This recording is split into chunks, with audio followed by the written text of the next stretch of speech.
உபத்திரவங்கள் என்பது ஏன் வருதுன்னா, சுவிசேஷத்துல 2 பகுதி இருக்குங்க. முதல் பகுதி அழைப்பு, காலிங். அது என்னது? எல்லாரும் கேளுங்க. நமக்கு அந்த காலத்தை பார்த்தீங்கன்னா ஒரு 60, 70 தமிழ்நாட்டுல இருந்து நிறைய பேர் நார்த் இந்தியாக்கெல்லாம் போனாங்க. அவர்கள்லாம் அந்த மூவ்மெண்ட் அழைப்பு, கால் அதுல இருந்தவங்க. இப்போ இருக்காருல பிரதர் அகஸ்டின் ஜெபகுமார் இருக்கிறாரு, எமில் ஜெபசிங் ஒருத்தர் இறந்துட்டாரு, விஸ்வவாணி ஃபவுண்டரு, அப்புறம் இன்னும் நிறைய பேர் இருக்காங்க. ஸோ நிறைய பேர் போயிருந்தாங்க இந்த மாதிரி. ஸோ இவங்கெல்லாம் வந்து they went to call. So நம்ம சில சூழ்நிலைகளை நினைக்கிறோம், ஐயோ இந்த சூழ்நிலை இது இருந்தா நல்லா இருந்துக்குமே, அது இருந்தா நல்லா இருந்துக்குமே, இப்படி நல்லா இருந்துக்குமே. ஏதோ நம்ம சொல்றோம், இன்னைக்கு நமக்கு முடியல, இன்னைக்கு நமக்கு என்ன பண்ணணும்னு தெரியல, அதனால அப்படி சொல்லிட்டு. ஆனால் கர்த்தருடைய ஆவியானவர் உங்களுக்கு கண்களை திறந்தது வராங்க. நம்ம என்ன இடத்துல இருக்கோம்? நீ கிறிஸ்துவ விசுவாசிகள் நீங்க எடுத்துக்கொண்டா, விசுவாசத்துல வாழ்வதற்கு அறிந்தவர்கள் இல்ல அதை செயல்படுத்த விரும்புகிறவர்கள் அப்படின்னாலே அது ஒரு மைனாரிட்டி ஆஃப் மைனாரிட்டி. அதனால என்ன நடக்குதுன்னா, பிசாசு மற்ற இடத்துல இருக்க வேலையெல்லாம் உள் கவனத்தை எங்க கொண்டு இறங்க. யார் வந்து விசுவாசிக்கிறாங்க, யார் வந்து என்ன நடந்தாலும் சரி, நான் தொடர்ந்து நான் விசுவாசிக்கிறேன், கர்த்தருடைய வார்த்தையை தியானிக்க போகிறேன், ரத்தத்தை தியானிக்க போகிறேன், நான் அவரை இன்னும் அறிய போகிறேன், நான் ஜெயம் எடுக்க போறேன், யாரெல்லாம் முயற்சி எடுக்கிறாங்களோ அங்கமா ஃபுல் எஃபர்ட்டை கொண்டு இறக்குறான். பிரச்சனையை பார்த்து சொல்லுங்க, என் பிரச்சனையே நான் விசுவாச வாழ்க்கையை கற்றுக்கொண்ட வரைக்கும் தான் உனக்கு ஆயுள். நீ என்ன எனக்கு ஆயுள் குறிக்கிறது, நான் உனக்கு ஆயுள் குறிக்கிறேன். நான் விசுவாச வாழ்க்கையை கற்றுக்கொண்டு கொண்டிருக்கிறேன், தினந்தோறும் அதில் வளர்கிறேன், கிறிஸ்துவை நோக்கி பார்க்கிறேன், அவர் என்னை போதிக்கிறார், என்னை நடத்துகிறார், என் விசுவாசத்தை பூரணப்படுத்துகிறார். உனக்கு வந்து டைம் குறிச்சாச்சு, நீ காணாமல் போய்விடுவாய்.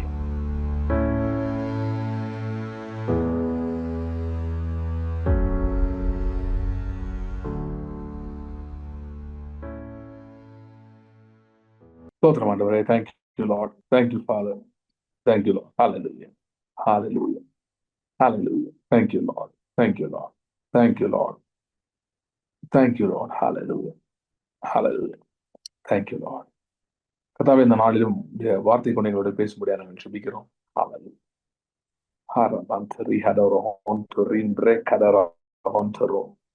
Thank you Lord. Hallelujah. Hallelujah. Oh, thank you, Jesus. Thank you, Jesus. Hallelujah. Hallelujah. Thank you, Lord. Thank you, Lord. Thank you, Lord. Thank you, Lord. Hallelujah. Hallelujah. Thank you, Lord. Thank you, Lord. Hallelujah. Thank you, Lord. Thank you, Lord. Hallelujah. Hallelujah. Thank you, Lord. Thank you, Lord. Thank you, Lord. Thank you, Lord. Thank you, Lord. Thank you, Lord. Thank you, Lord. Thank you, Lord. Hallelujah. Hallelujah. Thank you, Lord. Thank you, Lord. Hallelujah. Hallelujah. Hallelujah. Thank you, Lord. Thank you, Lord. Thank you, Jesus. Thank you, Jesus. Thank you, Jesus. Thank you, Jesus. Hallelujah. Hallelujah. Thank you, Jesus. Thank you, Jesus. Hallelujah. Thank you, Lord. Thank you. Thank you, Jesus. Thank you, Lord. Hallelujah. Thank you, Lord. Thank you, Lord. Hallelujah. Thank you, Jesus. கர்த்தாவே, எங்களோட பேசும்படியாக நாங்கள் ஜெபிக்கிறோம். Thank you, Lord. Thank you, Lord. Thank you, Lord. Thank you, Lord. Thank you, Lord. Hallelujah. Hallelujah. Hallelujah. Thank you, Lord. Thank you, Lord. Thank you, Lord. Thank you, Jesus. Hallelujah. Hallelujah. Thank you, Lord. Thank you, Lord. Hallelujah. Thank you, Lord. Thank you, Lord. Thank you, Lord. Thank you, Jesus. Thank you, Lord. Thank you, Lord. கர்த்தாவுடைய வார்த்தை கொண்டு எங்களோட பேசும்படியாக நாங்கள் ஜெபிக்கிறோம். Thank you, Lord. Thank you, Jesus. எங்களோட பேசும். Thank you, Lord. Thank you, Lord. வல்லமையுள்ள வார்த்தை கொண்டு எங்களோட பேசும். மனதில் காணப்படுகிற எல்லா விதமான ஆண்டவரே பயங்கள், குழப்பங்கள், கேள்விகள், நம்பிக்கையற்ற தன்மைகள் இது எல்லாவற்றுக்கும் எதிராக இந்த வார்த்தை புறப்பட்டு வர முடியாது நாங்கள் ஜெபிக்கிறோம். Thank you Lord, thank you Lord. ஒழுங்கின்மையும் பெருமையுமா இருந்த போது இந்த வார்த்தை நீர் பேசி கர்த்தாவை நீர் ஒன்றும் இல்லாமல் இருந்து எல்லாவற்றையும் உருவாக்கினீர். அப்படியே இன்றைக்கு எங்கள் வாழ்க்கையில் அப்படிப்பட்ட சூழ்நிலைகள் ஒருவேளை காணப்பட்டாலும் அதே வார்த்தையை நாங்களும் பயன்படுத்தி எங்கள் வாழ்க்கையை மாற்ற நீர் எங்களை பலப்படுத்த முடியாது ஜெபிக்கிறோம். எங்களை பலப்படுத்த முடியாது ஜெபிக்கிறோம். Thank you Lord, thank you Lord, thank you Lord. எங்களோட பேசும் உங்களுடைய ஞானத்தையும் உங்களுடைய வெளிச்சத்தையும் அனுப்பியார். அதை பார்த்து கொண்டிருக்கிறவர்கள் எப்படிப்பட்ட சூழ்நிலையிலிருந்து பார்த்து கொண்டிருந்தாலும் அவர்களுக்கு ஏற்ற அந்த வெளிச்சமும் அந்த வார்த்தையும் புறப்பட்டு வர முடியாது ஜெபிக்கிறோம். ஆசீர்வதியும் இயேசு கிறிஸ்துவின் நாமத்தில் ஜெபிக்கிறோம் பிதாவே. நம்ம தொடர்ந்து பார்த்து கொண்டிருக்கிற அதே காரியம் தான், தலைப்பை தொடருவோம். ஆமோஸ் 9 அதிகாரம் முதலாவது வாசிக்கிறேன். ஆமோஸ் 9 அதிகாரம் அதிலே 12வது வசனத்திலிருந்து வாசிக்கிறேன். அந்நாளிலே விழுந்து போன தாவீதின் கூடாரத்தை நான் திரும்ப எடுப்பித்து அதன் திறப்புகளை அடைத்து அதில் பழுதாய் போனதை சீர்படுத்தி பூர்வ நாட்கள் இருந்தது போல் அதை ஸ்தாபிப்பேன் என்று இதை செய்கிற கர்த்தர் சொல்லுகிறார். இதோ உழுகிறவன் அறுக்கிறவனையும் திராட்சை பழங்களை ஆலையாடுகிறவன் விதைக்கிறவனையும் தொடர்ந்து பிடித்து பர்வதங்கள் திராட்சை ரசமாய் வடிகிறதும் மேடுகள் எல்லாம் கரைகிறதுமான நாட்கள் வரும் என்று கர்த்தர் சொல்லுகிறார். என் ஜனமாக இஸ்ரவேலின் சிறை இருப்பை திருப்புவேன். அவர்கள் பாழான நகரங்களை கட்டி அவைகளில் குடியிருந்து திராட்சை தோட்டங்களை நாட்டி அவைகளுடைய பல ரசத்தை குடித்து தோட்டங்களை உண்டாக்கி அவைகளின் கனிகளை புசிப்பார்கள். அவர்கள் தேசத்திலே நாட்டுவேன். நான் அவர்களுக்கு கொடுத்த தேசத்திலிருந்து அவர்கள் இனி பிடுங்கப்படுவதில்லை என்று உன் தேவனாகிய கர்த்தர் சொல்லுகிறார். நம்ம தொடர்ந்து இதை பார்த்துட்டு இருக்கோம். அந்த விழுந்து போன தாவீதின் கூடாரத்தை எடுப்பிக்கிறார் அப்படின்ற அந்த தீர்க்க தரிசன பகுதி. இது தீர்க்க தரிசனமாக பழைய ஏற்பாட்டிலே சொல்லப்பட்டது. எப்படி அது புதிய ஏற்பாட்டிலே நிறைவேறியது என்பதை குறித்தும் நான் கொஞ்சம் சொல்லியிருக்கேன். இன்னைக்கு அதை குறித்து குறிப்பா ஒரு வசனத்தை நான் வாசிக்கலாம். அதை பத்தி நான் ரொம்ப பேச போறதில்லை. பட் இருந்தாலும் அதை கொஞ்சம் வாசிச்சுட்டு எப்படி இதை மேற்கோள் காட்டுகிறார்கள், ஓகே, இந்த வசனத்தை எப்படி புரிந்து கொள்கிறார்கள் பழைய ஏற்பாடுல பார்த்தா நமக்கு கொஞ்சம் புதிய ஏற்பாடுல அப்படின்னு பார்த்தா நமக்கு இன்னும் தெளிவு கிடைக்கும். ஏன்னா இப்படிதான் நம்மளும் இன்டர்பிரட் பண்ணணும். அதுக்காக தான் இதெல்லாம் எழுதப்பட்டிருக்கிறது. அப்போஸ்தலர் 15 அதிகாரம் அதுல அங்க ஒரு பிரச்சனை வருது சபையில. என்ன பிரச்சனை வந்துச்சுன்னா, புறஜாதிகள் இப்ப நிறைய ரட்சிக்கப்பட ஆரம்பிச்சாங்க. கொர்நேலியு வீட்டார் ரட்சிக்கப்பட்டாங்க. அப்புறம் பவுலுடைய அநேக புறஜாதிகள் கிறிஸ்துவை ஏற்றுக்கொள்ள ஆரம்பித்தார்கள்.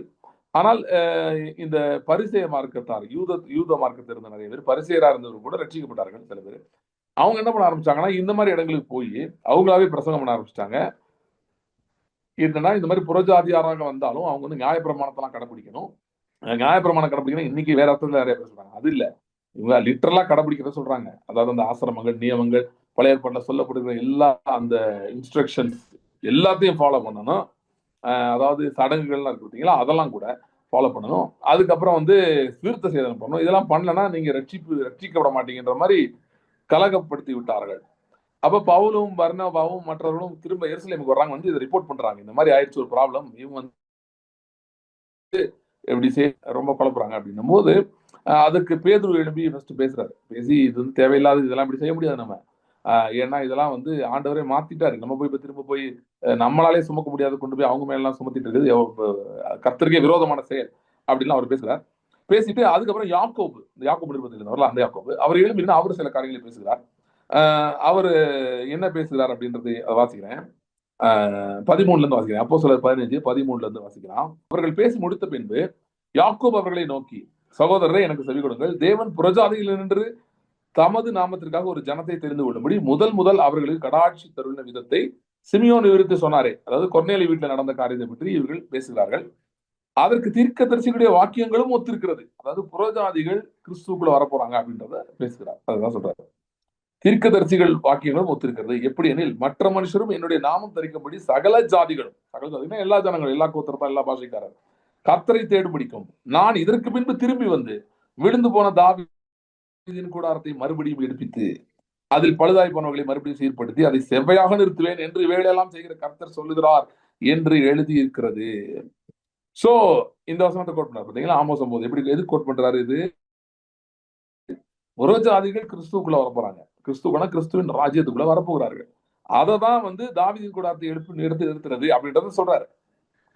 சோ தாவீதின் கூடாரத்தை எடுத்து நிறுத்துறது அப்படின்னா என்ன அப்படின்னா, தேவன் தம்முடைய ராஜ்யத்தை, தாவீதுக்கு வாக்கு பண்ணின சிங்காசனத்திலே உட்காரத்தக்க அந்த தன்னுடைய ராஜ்யத்தை தாவீதின் சந்ததி, கிறிஸ்துவ சந்ததி, கிறிஸ்துதான் அந்த சந்ததி. இப்படி ஆபிரகாமுக்கும் சந்ததிக்கும் சொல்லும் போது சந்ததி என்று அநேகரை குறித்து சொல்லாமல், சந்ததிகள் என்று அநேகரை குறித்து சொல்லாமல், சந்ததி என்று ஒருவனை குறித்து சொல்லி இருக்கிறார். அது கிறிஸ்துவே என்று சொல்லியிருக்க மாதிரி இதுவும் கிறிஸ்துவே. தாவீதின் குமாரன் என்று அவர் அழைக்கப்பட்டார். அவர் எல்லாரும் அப்படிதான் கூப்பிட்டாங்க. சோ தாவீதின் வம்சாவளியிலே பிசிக்கலாவே வந்தவர். அவரு மாம்சத்தின்படியே தாவீதின் வழியெல்லாம் வந்தவர். அப்படி இருந்தாலும் ஆவியின் ரீதியாகவும் தாவீதுடைய இயேசு இருக்கிறார். சோ எப்படி அதாவது நான் என்ன சொன்னேன் முன்னாடி உங்களுக்கு சொல்லியிருந்தேன். அதாவது தாவீதுடைய ராஜ்யம் வல்லமையான ராஜ்யமாக இருந்தது. எருசலேமில் அவன் ஆண்டு கொண்டது ராஜ்யம்.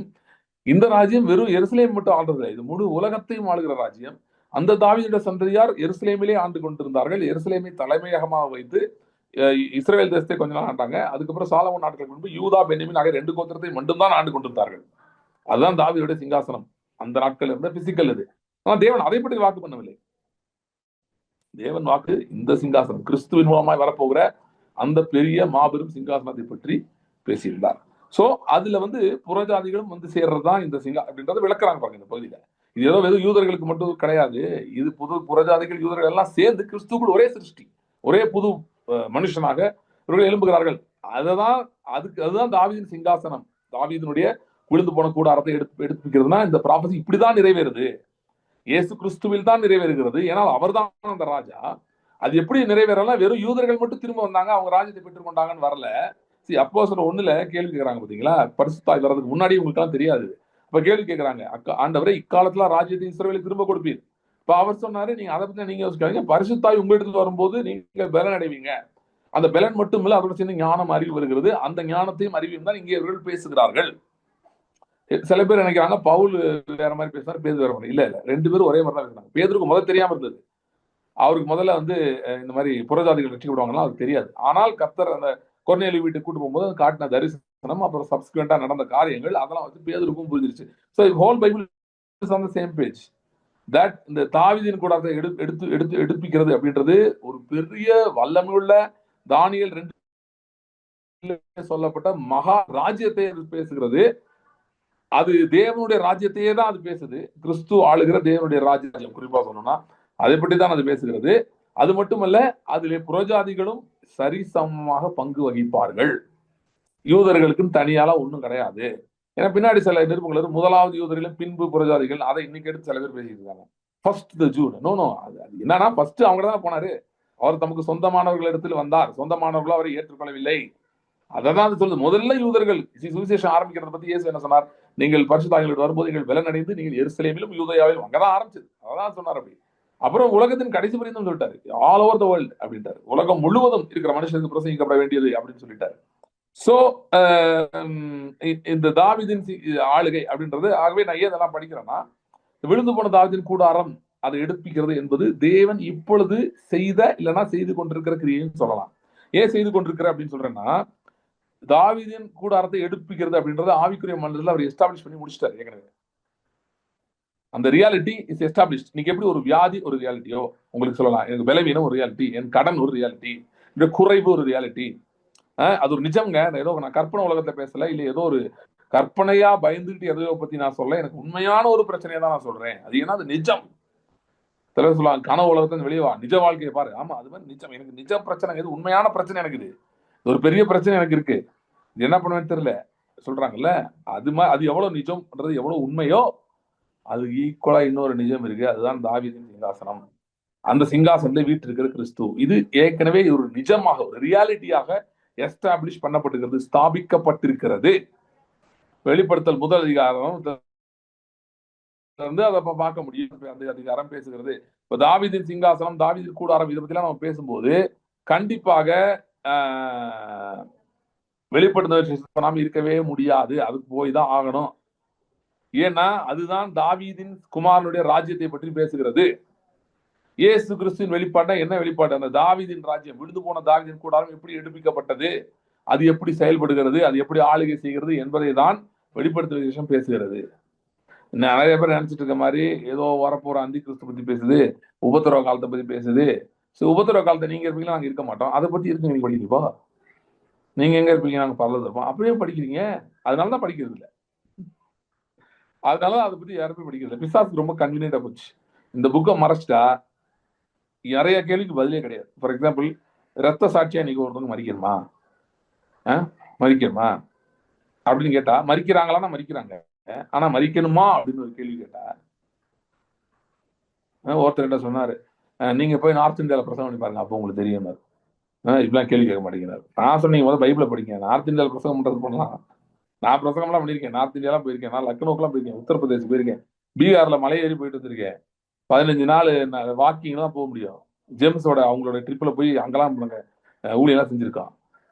எல்லாம் நிறைய இடம் போயிட்டு வந்திருக்கான். ஸோ அதனால வந்து அதெல்லாம் விடுங்க. சவுத்துல மதுரை பக்கத்துல எங்க வீடு வீடு மதுரை. மதுரை அது ஒரு குட்டி நார்த் இந்தியாலாம் இருக்கு.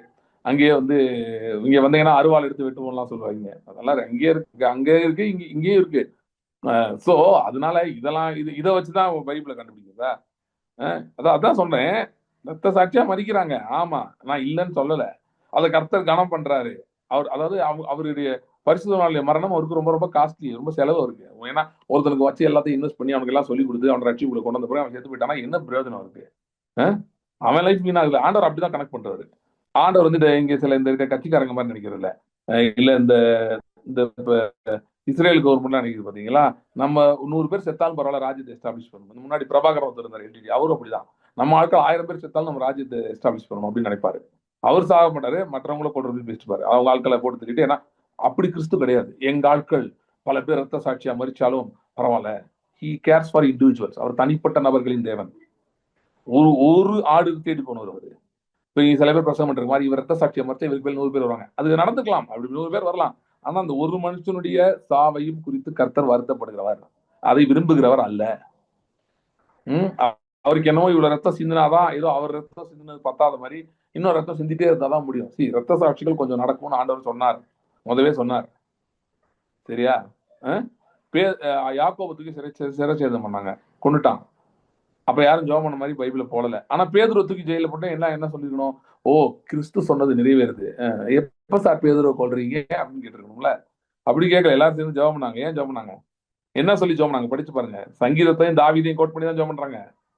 தாவீது பேசின ராஜா ராஜ்யம் அதை பத்தி தான் கோட் பண்ணி ஜெபம் பண்றாங்க. இல்ல இது உபத்திரவ காலம் பிரதர், அப்படிதான் இருக்கும்னு சொல்ல. இன்ஃபேக்ட் உபத்திரவ காலம்னா அந்த காலத்து உபத்திரவ காலம் சொல்லியிருக்கலாம். ஏன் சொல்லலாம்னா, உபத்திரவம்ன்றது எங்க ஆரம்பிச்சிருச்சு பாத்தீங்கன்னா, பழைய ஏற்பாடுல ஆதி ஆகமத்துல இருந்து ஆரம்பிச்சிருச்சு உபத்திரம். முதல் ரத்த சாட்சி ஆபேல். சாத்தான் வந்து என்னைக்கு மனுஷனுக்குள்ள புகுந்து வேலையை காட்டினானோ அன்னையில இருந்து ரத்த சாட்சி கவுண்ட் தொடங்கிருச்சு. ஆபேலை கர்த்தர் தான் கொல்லும்படி விரும்பினாரோ விரும்பல, காயின்னு அவனை கொண்டுட்டான், அவ்வளவுதான். கர்த்தர் தம்முடைய கிரியை துவக்க ஆரம்பித்தார். ஆபேல்ல இருந்து ஆரம்பிச்சிருச்சு ரத்த சாட்சின்றது. போகுது போகுது போகுது நிறைய பேர்.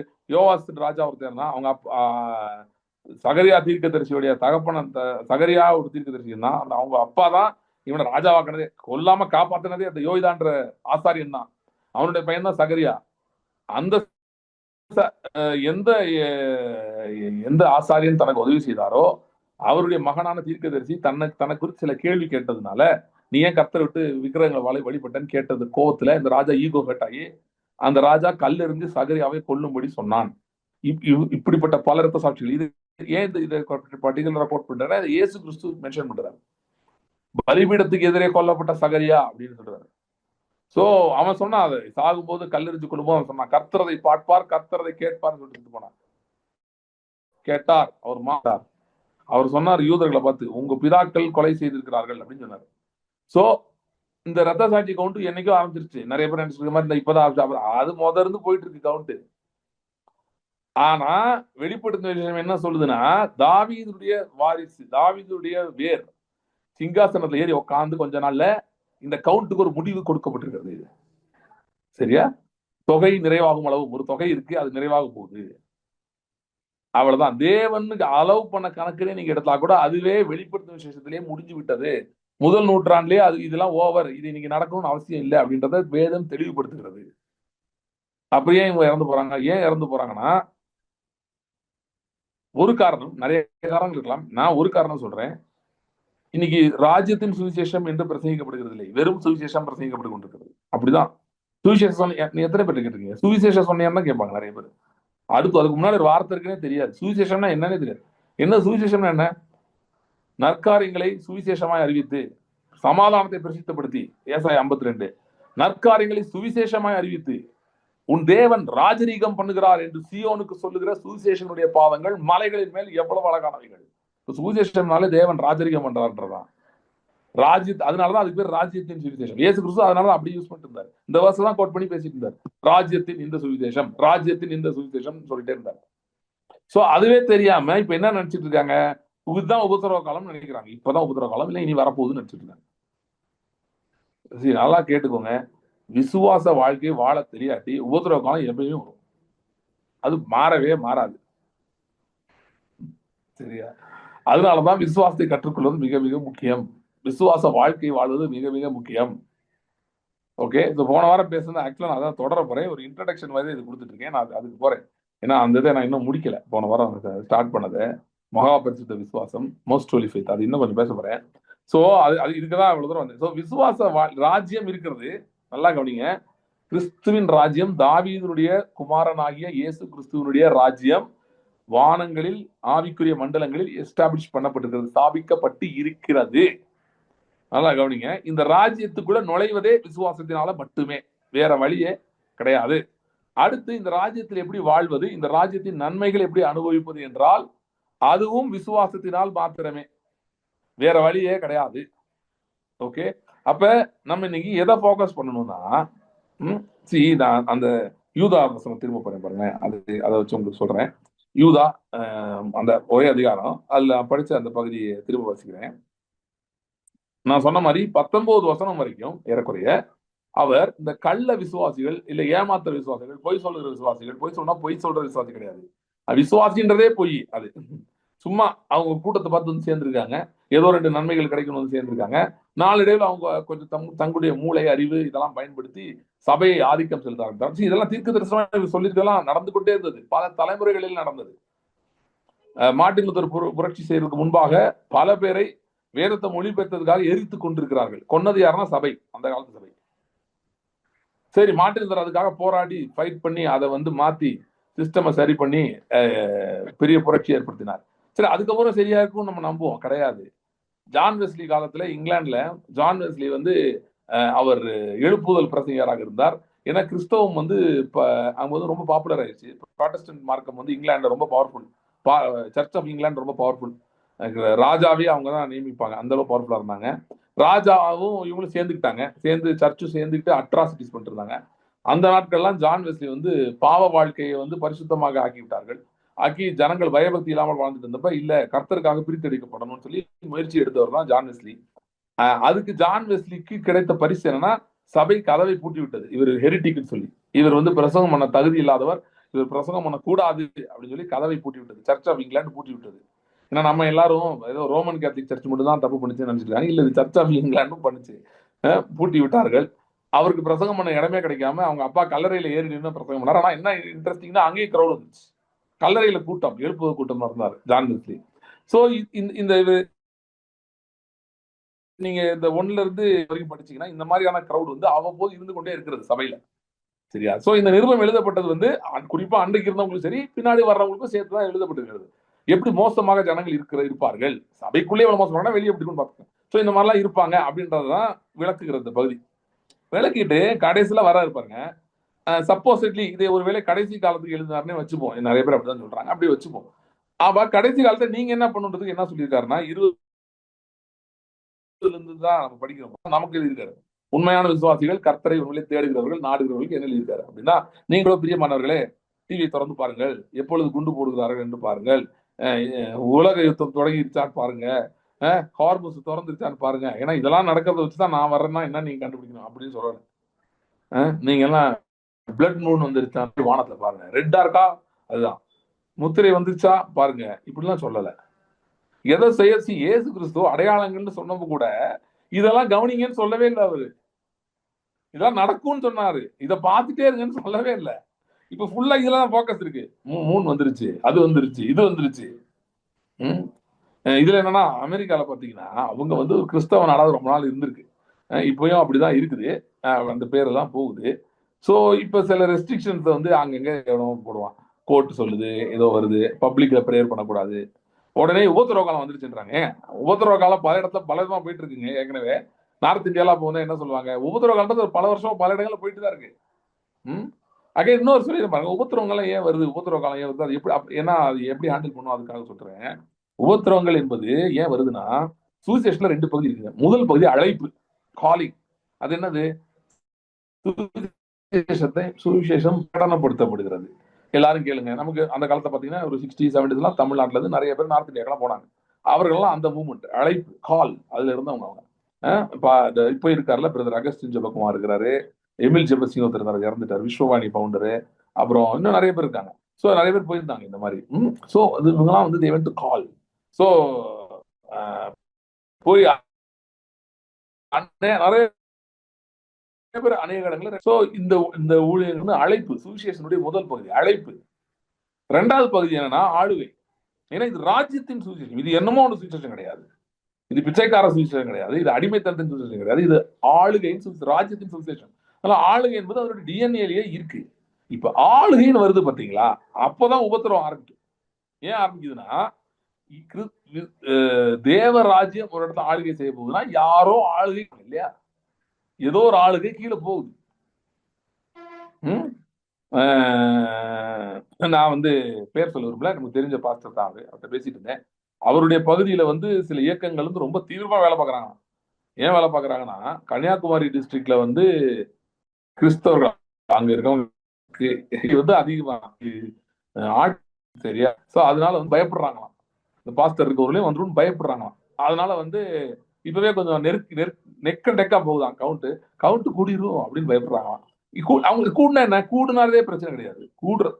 சோ உபத்திரமே எப்ப வருதுன்னா, எப்பொழுது ஆளுகை குறித்து சர்ச்சை ஏற்படுகிறதோ. பைபிளே இது நடந்திருக்கு. பவுல் இருந்த எபேசு பட்டணத்துல, பவுல் பிரசங்கம் எபேசு பட்டணத்துல, அங்க வந்து தியானாள் அப்படின்ற ஒரு ஒரு ஒரு ஒரு லேடி காடஸ் வந்து எல்லாம் வணங்கிட்டு இருந்தாங்க.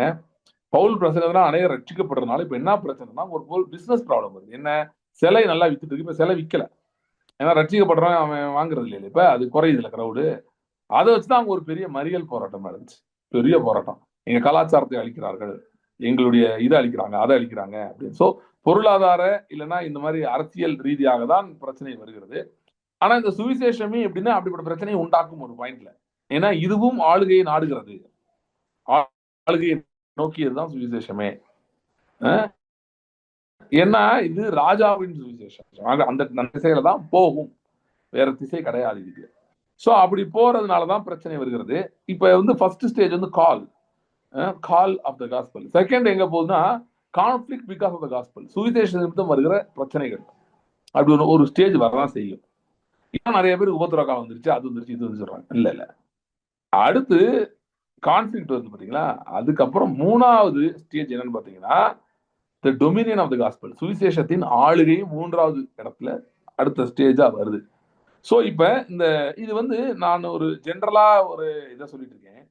தனிப்பட்ட வாழ்க்கையிலும் இது மிகவும் உண்மை. எப்படி உண்மை அப்படின்னா, நம்ம சுவிசேஷத்தை கேட்டோம், கேள்விப்பட்டோம், கால் ஆஃப் த காஸ்பல், அதற்கு நம்ம ஒப்பு கொடுத்து நாம் விசுவாசித்தோம், விசுவாசிகள் ஆனோம், கிறிஸ்துவை ஏற்றுக்கொண்டோம். இப்ப அடுத்து என்ன வருதுன்னா, நம்ம வந்த உடனே கான்ஃபிளிக்ட் வருகிறது, கண்டிப்பா வருது. ஏன் வருதுன்னா, நம்ம வேறொரு ராஜ்யத்தில் இருந்தோம், வேறொரு ராஜ்யத்திலே நாம் பங்குள்ளவர்களாக இருந்தோம். இப்ப நம்ம அங்கிருந்து வெளியே வந்து கிறிஸ்துவின் ராஜ்யத்துக்கு வந்துட்டோம். ஆகவே இந்த பழைய ராஜ்யம் இருக்கு, அது வந்து என்ன செய்ய பாக்குதுன்னா, நம்மளையும் திரும்ப அதுக்குள்ளே கொண்டு போகணும். அப்படின்னா நீங்க தப்பா நினைச்சுக்காதீங்க, நீங்க வந்து கிறிஸ்துவ மறுதலிச்சுட்டு போகணும் அப்படி கிடையாது. அப்படி ஒர்க் பண்ணுது நான் சொல்லல. என்ன ஒர்க் பண்ணுதுன்னா, இந்த கிறிஸ்துவின் மேல் இருக்கிற விசுவாசத்தை விட்டு விலகி விட வேண்டும். அப்படின்னா நம்ம விசுவாசிகள் என்று சொல்லிக் கொண்டுதான் இருப்போம், அந்த இதுல தான் இருப்போம். ஆனா விசுவாச வாழ்க்கையிலிருந்து விலகிவிட வேண்டும் என்று முயற்சிகள் நடக்கிறது.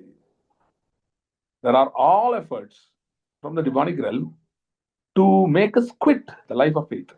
விசுவாச வாழ்க்கையை நிறுத்துவதற்கு, தொடர்வதை நிறுத்துவதற்கு எல்லா விதமான பிரச்சனைகளையும் போராட்டங்களையும் அது செய்கிறது. ஓகே, சோ அப்படிப்பட்ட சூழ்நிலையிலே தான் என்ன சொல்றாரு பாருங்க, நீங்களோ பிரியமானவர்களே உங்கள் மகா பரிசுத்தமான விசுவாசத்திற்குள் உங்களை உறுதிப்படுத்தி கொண்டு பரிசுத்த ஆவிக்குள் ஜெபம் பண்ணி தேவனுடைய அன்பிலே உங்களை காத்துக்கொண்டு நித்திய ஜீவனுக்கு ஏதுவாக நம்முடைய கர்த்தராகிய இயேசு கிறிஸ்துவினுடைய இரக்கத்தை பெற காத்திருங்கள். அல்லாமல் நீங்கள் பகுத்தறிவுள்ளவர்களாக இருந்து சிலருக்கு இரக்கம் பாராட்டி சிலரை அக்கினியில் இழுத்து விட்டு பயத்தோட ரட்சித்து மாம்சத்தால் கரைப்பட்டிருக்கிற வஸ்திரத்தையும் வெறுத்து தள்ளுங்கள். வலுவாதபடி உங்களை காக்கவும் தமது மகிமுள்ள சன்னிதானத்திலே மிகுந்த மகிழ்ச்சியுடைய உங்களை மாசற்றவர்களாய் நிறுத்தவும் வல்லமையுள்ளவரும் தாம் ஒருவரை ஞானம் உள்ளவருமாகிய நம்முடைய இரட்சகரான தேவனுக்கு கனமும் மகத்துவம் வல்லமையும் அதிகாரமும் இப்பொழுதும் எப்பொழுதும் உண்டாவதாக. சோ மகா பரிசுத்தமான விசுவாசத்தின் மேல் உங்களை உறுதிப்படுத்தி கொண்டு, ஓகே, சோ கான்ஃபிளிக்ட்ல இருக்கீங்களா? விசுவாசிக்கிறீங்க, ஆனா போராட்டம் சந்திக்கிறீங்களா? இன்னும் நல்ல இன்னொன்னு சொல்றேன் பாருங்க. கிறிஸ்துவுக்கு நான் வாழ்க்கையை ஒப்பு கொடுத்துருக்கேன்னா என்ன அர்த்தம்? இப்போ நிறைய பேர் சொல்லுவாங்களா, கிறிஸ்துவுக்கு நான் என் வாழ்க்கை ஒப்பு கொடுத்தேன், ஐ surrender my life to Christ, கிறிஸ்துவுக்கு ஒப்பு கொடுத்தேன். என்ன அர்த்தம்? என்ன அர்த்தம்? நிறைய பேருக்கு அந்த அர்த்தமே சரியா புரியல. அவங்க என்ன நினைக்கிறாங்கன்னா, அப்படின்னா சில பாவங்கள் செய்யக்கூடாது, நான் முன்னாடி இந்த பாவம்லாம் செஞ்சேன், இப்ப செய்ய மாட்டேன், முன்னாடி எனக்கு சில பழக்க வழக்கங்கள்லாம் இருந்து அதெல்லாம் இப்ப நான் செய்ய மாட்டேன், இப்ப நான் வந்து பரிசுத்தமா இருப்பேன், முன்னாடி சில தெரிந்து கொள்ளுதல்கள் சாய்ஸஸ் இருந்தது, அதெல்லாம் இனிமேட்டு நான் செய்ய போறது இல்லை, என்னுடைய தெரிந்து கொள்ளுதல்கள் இப்பொழுது வேற மாதிரி இருக்கும் அப்படின்ற ஒரு பிரித்தெடுக்கப்பட்ட சில காரியங்களை அவங்க சொல்றாங்க. இதுதான் கிறிஸ்துவுக்கு கீழ்ப்படிந்த வாழ்க்கை அப்படின்னு நினைக்கிறாங்க. இது மட்டும் கிடையாது.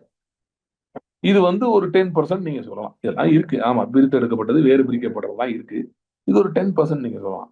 ஆனால் கிறிஸ்துவுக்கு கீழ்ப்படிந்து இருக்கிறேன், கிறிஸ்துவுக்கு நான் ஒப்பு கொடுத்துக்கிறேன் அப்படின்னா என்ன அர்த்தம்னா, நீங்கள் விசுவாசத்தின்படி வாழ ஒப்பு கொடுத்திருக்கிறீர்கள் என்பது அர்த்தம். விசுவாச வாழ்க்கை வாழ ஒப்பு கொடுத்திருக்கிறீர்கள் என்பது அர்த்தம். அப்ப விசுவாச வாழ்க்கை என்றாலே அது கான்ஃபிளிக்ட் இல்லாத வாழ்க்கை கிடையவே கிடையாது. Real faith is always tested. உண்மையான விசுவாசம் எப்பொழுதும் சோதிக்கப்படுகிறது. சோதிக்கப்படாத விசுவாசம் விசுவாசமே கிடையாது. இதுல யாருமே நானும் சொல்லி கேட்டதில்லை, பைபிள் எங்கேயுமே இல்லை உங்கள் விசுவாசம் ஒருபோதும் சோதிக்கப்படாது அப்படின்னு எங்கேயுமே இல்லை. சில பேர் நினைக்கிறாங்க நம்ம அவிசுவாசியா இருந்தா நல்லா இருந்திருக்கும். இப்ப பாருங்க, இங்க வந்துட்டு நேத்து ஒரு வசனம் வாசிட்டு பாருங்க, வித்தியாசமா ஒரு வெளிப்பாடு இருந்துச்சு, அது நான் உங்களுக்கு சொல்றேன். ஏசாயா 46 அதிகாரம். இது யாருக்கோ பிரயோஜனமா இருக்கும் நான் உறுதியா நம்புகிறேன். ஏன்னா பிசாசு எப்படிலாம் வஞ்சிக்கிறான் என்று நாம் புரிந்து கொள்ள வேண்டும். ஏசாயா 46 அதிகாரம், அதுல 5வது வசனம் ஆண்டவர் சொல்றாரு, யாருக்கு என்னை ஒப்பிடுவீர்கள், யாருக்கு என்னை சாயலும் ஒப்புமாக்கி யாருக்கு நான் ஒப்பாகும்படி என்னை ஒப்பிடுவீர்கள். பையில் இருக்கிற பொன்னை கொட்டி வெள்ளியை தராசில் நிறுத்து தட்டானுடன் கூலி பொருத்திக் கொள்கிறார்கள், அதனால் ஒரு தெய்வத்தை உண்டாக்குகிறான், அதை வணங்கி பணிந்து கொள்கிறார்கள். அதை தோளின் மேல் எடுத்து அதை சுமந்து அதை அதன் ஸ்தானத்தை வைக்கிறார்கள், அங்கே அது நிற்கும், அது தன்னை இடத்தை விட்டு அசையாது, ஒருவன் அதை நோக்கி கூப்பிட்டால் அது மறு உத்தரவு கொடுக்கிறதும் இல்லை, அவன் இக்கட்டை நீக்கி அவனை ரட்சிக்கிறதும் இல்லை. ஆண்டவர் கேட்கிறாரு, இது வந்து ஐடலேட்டரி கேட்கலாம், அங்க இருந்த விக்கிரக ஆராதனை, அதை பத்தி சொல்றாரு. நீங்க என்னப்பா என்னை எதுக்குப்பா ஒப்பாக்குறீங்க, எனக்கு எதுக்கு கோல்டுல ஸ்டாச்சு செய்றீங்க, நான் கடவுளுக்கு சிலை செய்யணும்னு சொல்றாங்களா, அதை அட்ரஸ் பண்றாரு. இது வந்து நமக்கு இது டைரக்டா பொருந்தாது, ஆனா ஒரு விதத்துல பொருந்தும். எப்படி தெரியுமா, நம்ம சில கேள்வி சொல்றோம், நமக்கு ஒரு யோசனை வருது.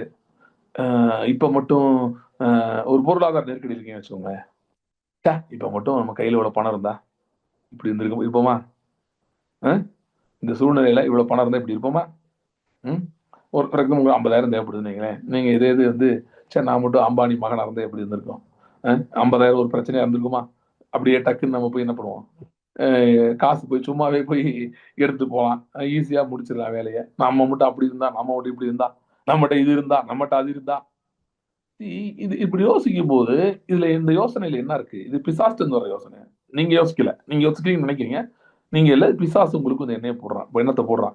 நீங்கள் விசுவாசிகள், நீங்கள் ஆவியை பெற்றவர்கள், நீங்க இப்படி யோசிக்க வாய்ப்பே இல்லை. இது சாத்தானிடமிருந்து வருகிறது.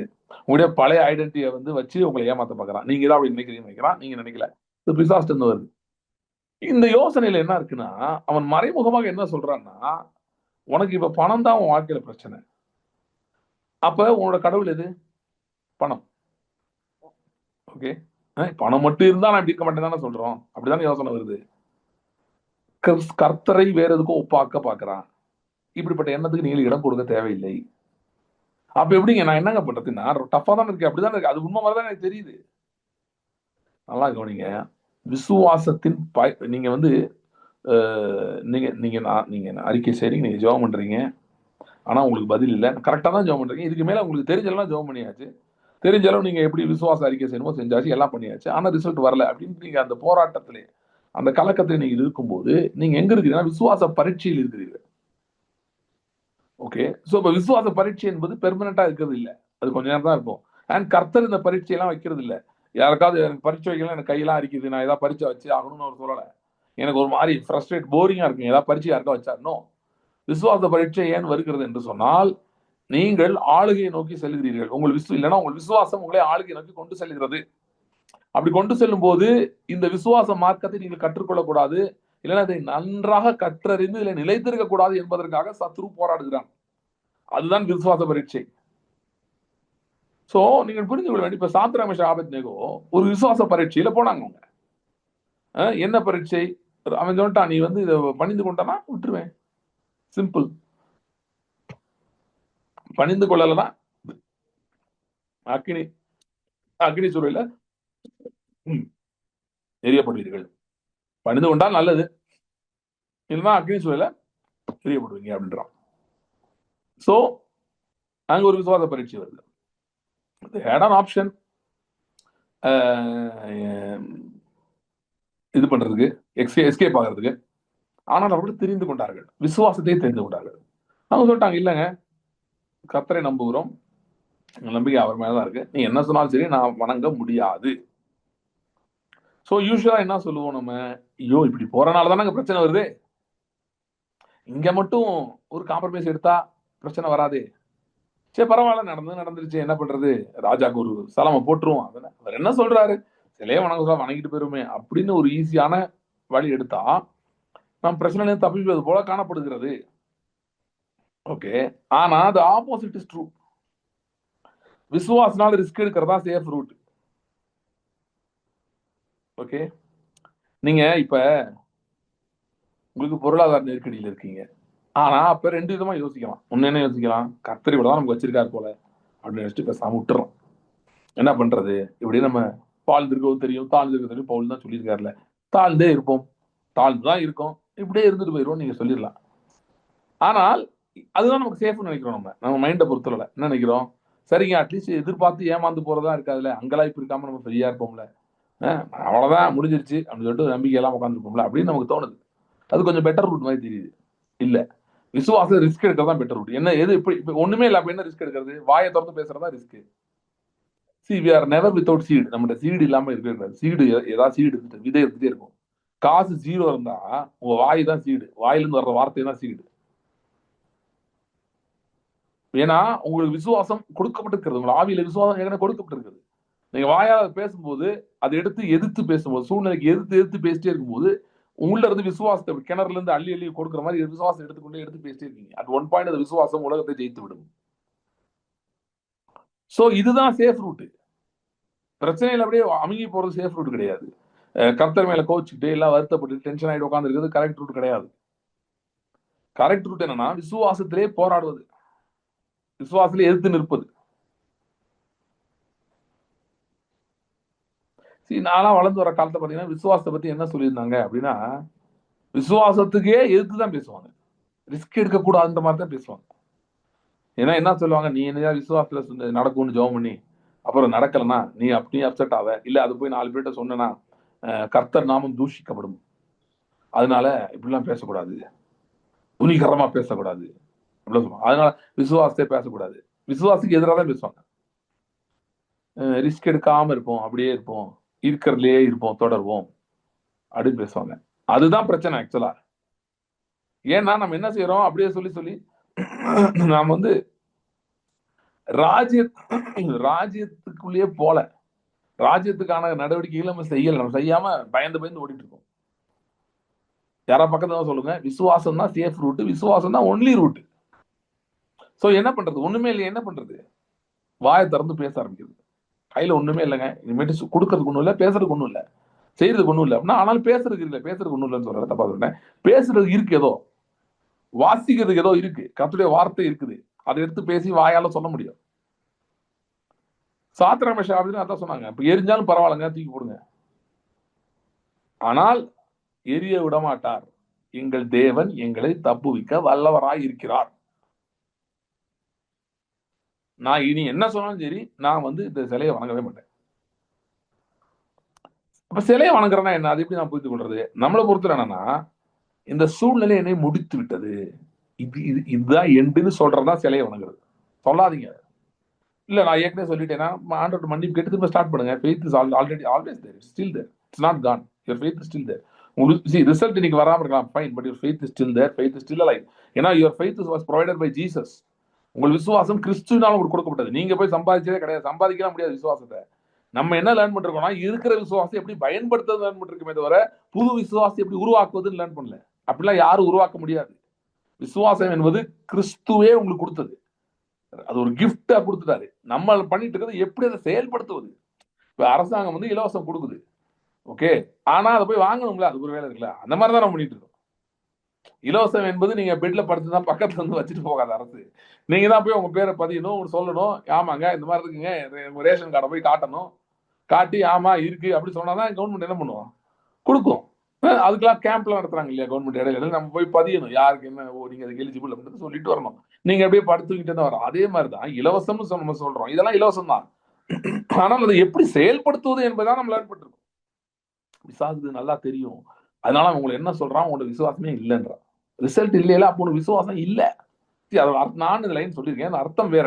அர்த்தம் என்னன்னா, ரிசல்ட் இல்லைன்னா விசுவாசம் இல்லைன்னு, விசுவாசம் செயல்படுத்தணும் தெரியலன்னு சொல்லலாம். That is valid thing. அப்படி சொல்லும்போது நமக்கு என்ன என்ன அடுத்த ஸ்டெப் என்ன, ஓகே அதை எப்படி செயல்படுத்துவது, அது எப்படி ஒர்க் அவுட்ன்றது, எப்படி விசுவாச வாழ்க்கையை வாழ்றது எப்படின்றது, அந்த தேடல் தான் நம்ம போவோமே தவிர நம்ம சோர்ந்து போய் உட்கார மாட்டோம். விசுவாசமே இல்லைன்னா என்ன ஆகும், நீ இவ்வளவு நாள் ஜோம் பண்ணி இவ்வளவு நாள் பைபிள் படிச்சு இவ்வளவு நாள் இது பண்ணி பாரு, உனக்கு ஒண்ணுமே விசுவாசம் இல்லை. எனக்கு இந்த நேரத்துல இந்த சூழ்நிலை இன்னும் செயல்படுத்த தெரியல, அதான் உண்மை. ஆனா எனக்கு விசுவாசம் கடல் அளவு விசுவாசம் இருக்கு. இதை ஸ்ட்ரெஸ் பண்றதுக்காக இயேசு கிறிஸ்து சொன்னாரு, கடுகளவு விசுவாசம் இருந்தாலும் சொன்னாரு. சோ நம்ம சில சூழ்நிலைகளை நினைக்கிறோம், ஐயோ இந்த சூழ்நிலை இது இருந்தா நல்லா இருந்திருக்குமே, அது இருந்தா நல்லா இருந்திருக்குமே, இப்படி நல்லா இருந்திருக்குமே, ஏதோ வச்சு நம்ம சொல்றோம் இன்னைக்கு நமக்கு முடியல, இன்னைக்கு நமக்கு என்ன பண்ணன்னு தெரியல, அதனால அப்படி சொல்லிட்டு இருக்கோம். ஆனால் கர்த்தருடைய ஆவியானவர் உங்களுக்கு கண்களை திறந்துட்டு வராங்க.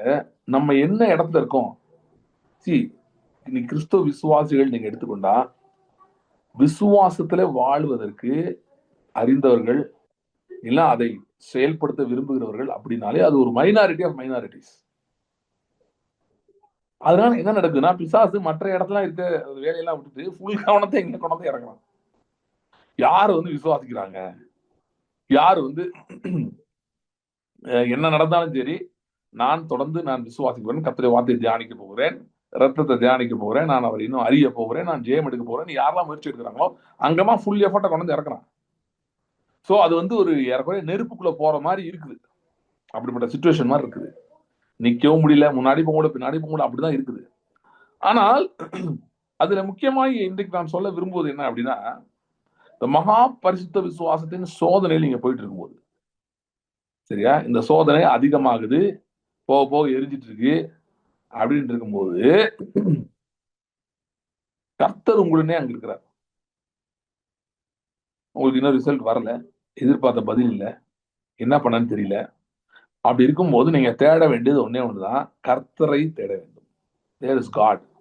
கர்த்தர் எங்க இருக்கிறார், வேர் இஸ் ஹி, அவர் எங்கே இருக்கிறார், அதை தேடினீங்கன்னா ஒரு ஆச்சரியமான பதிலை கண்டுபிடிப்பீர்கள்.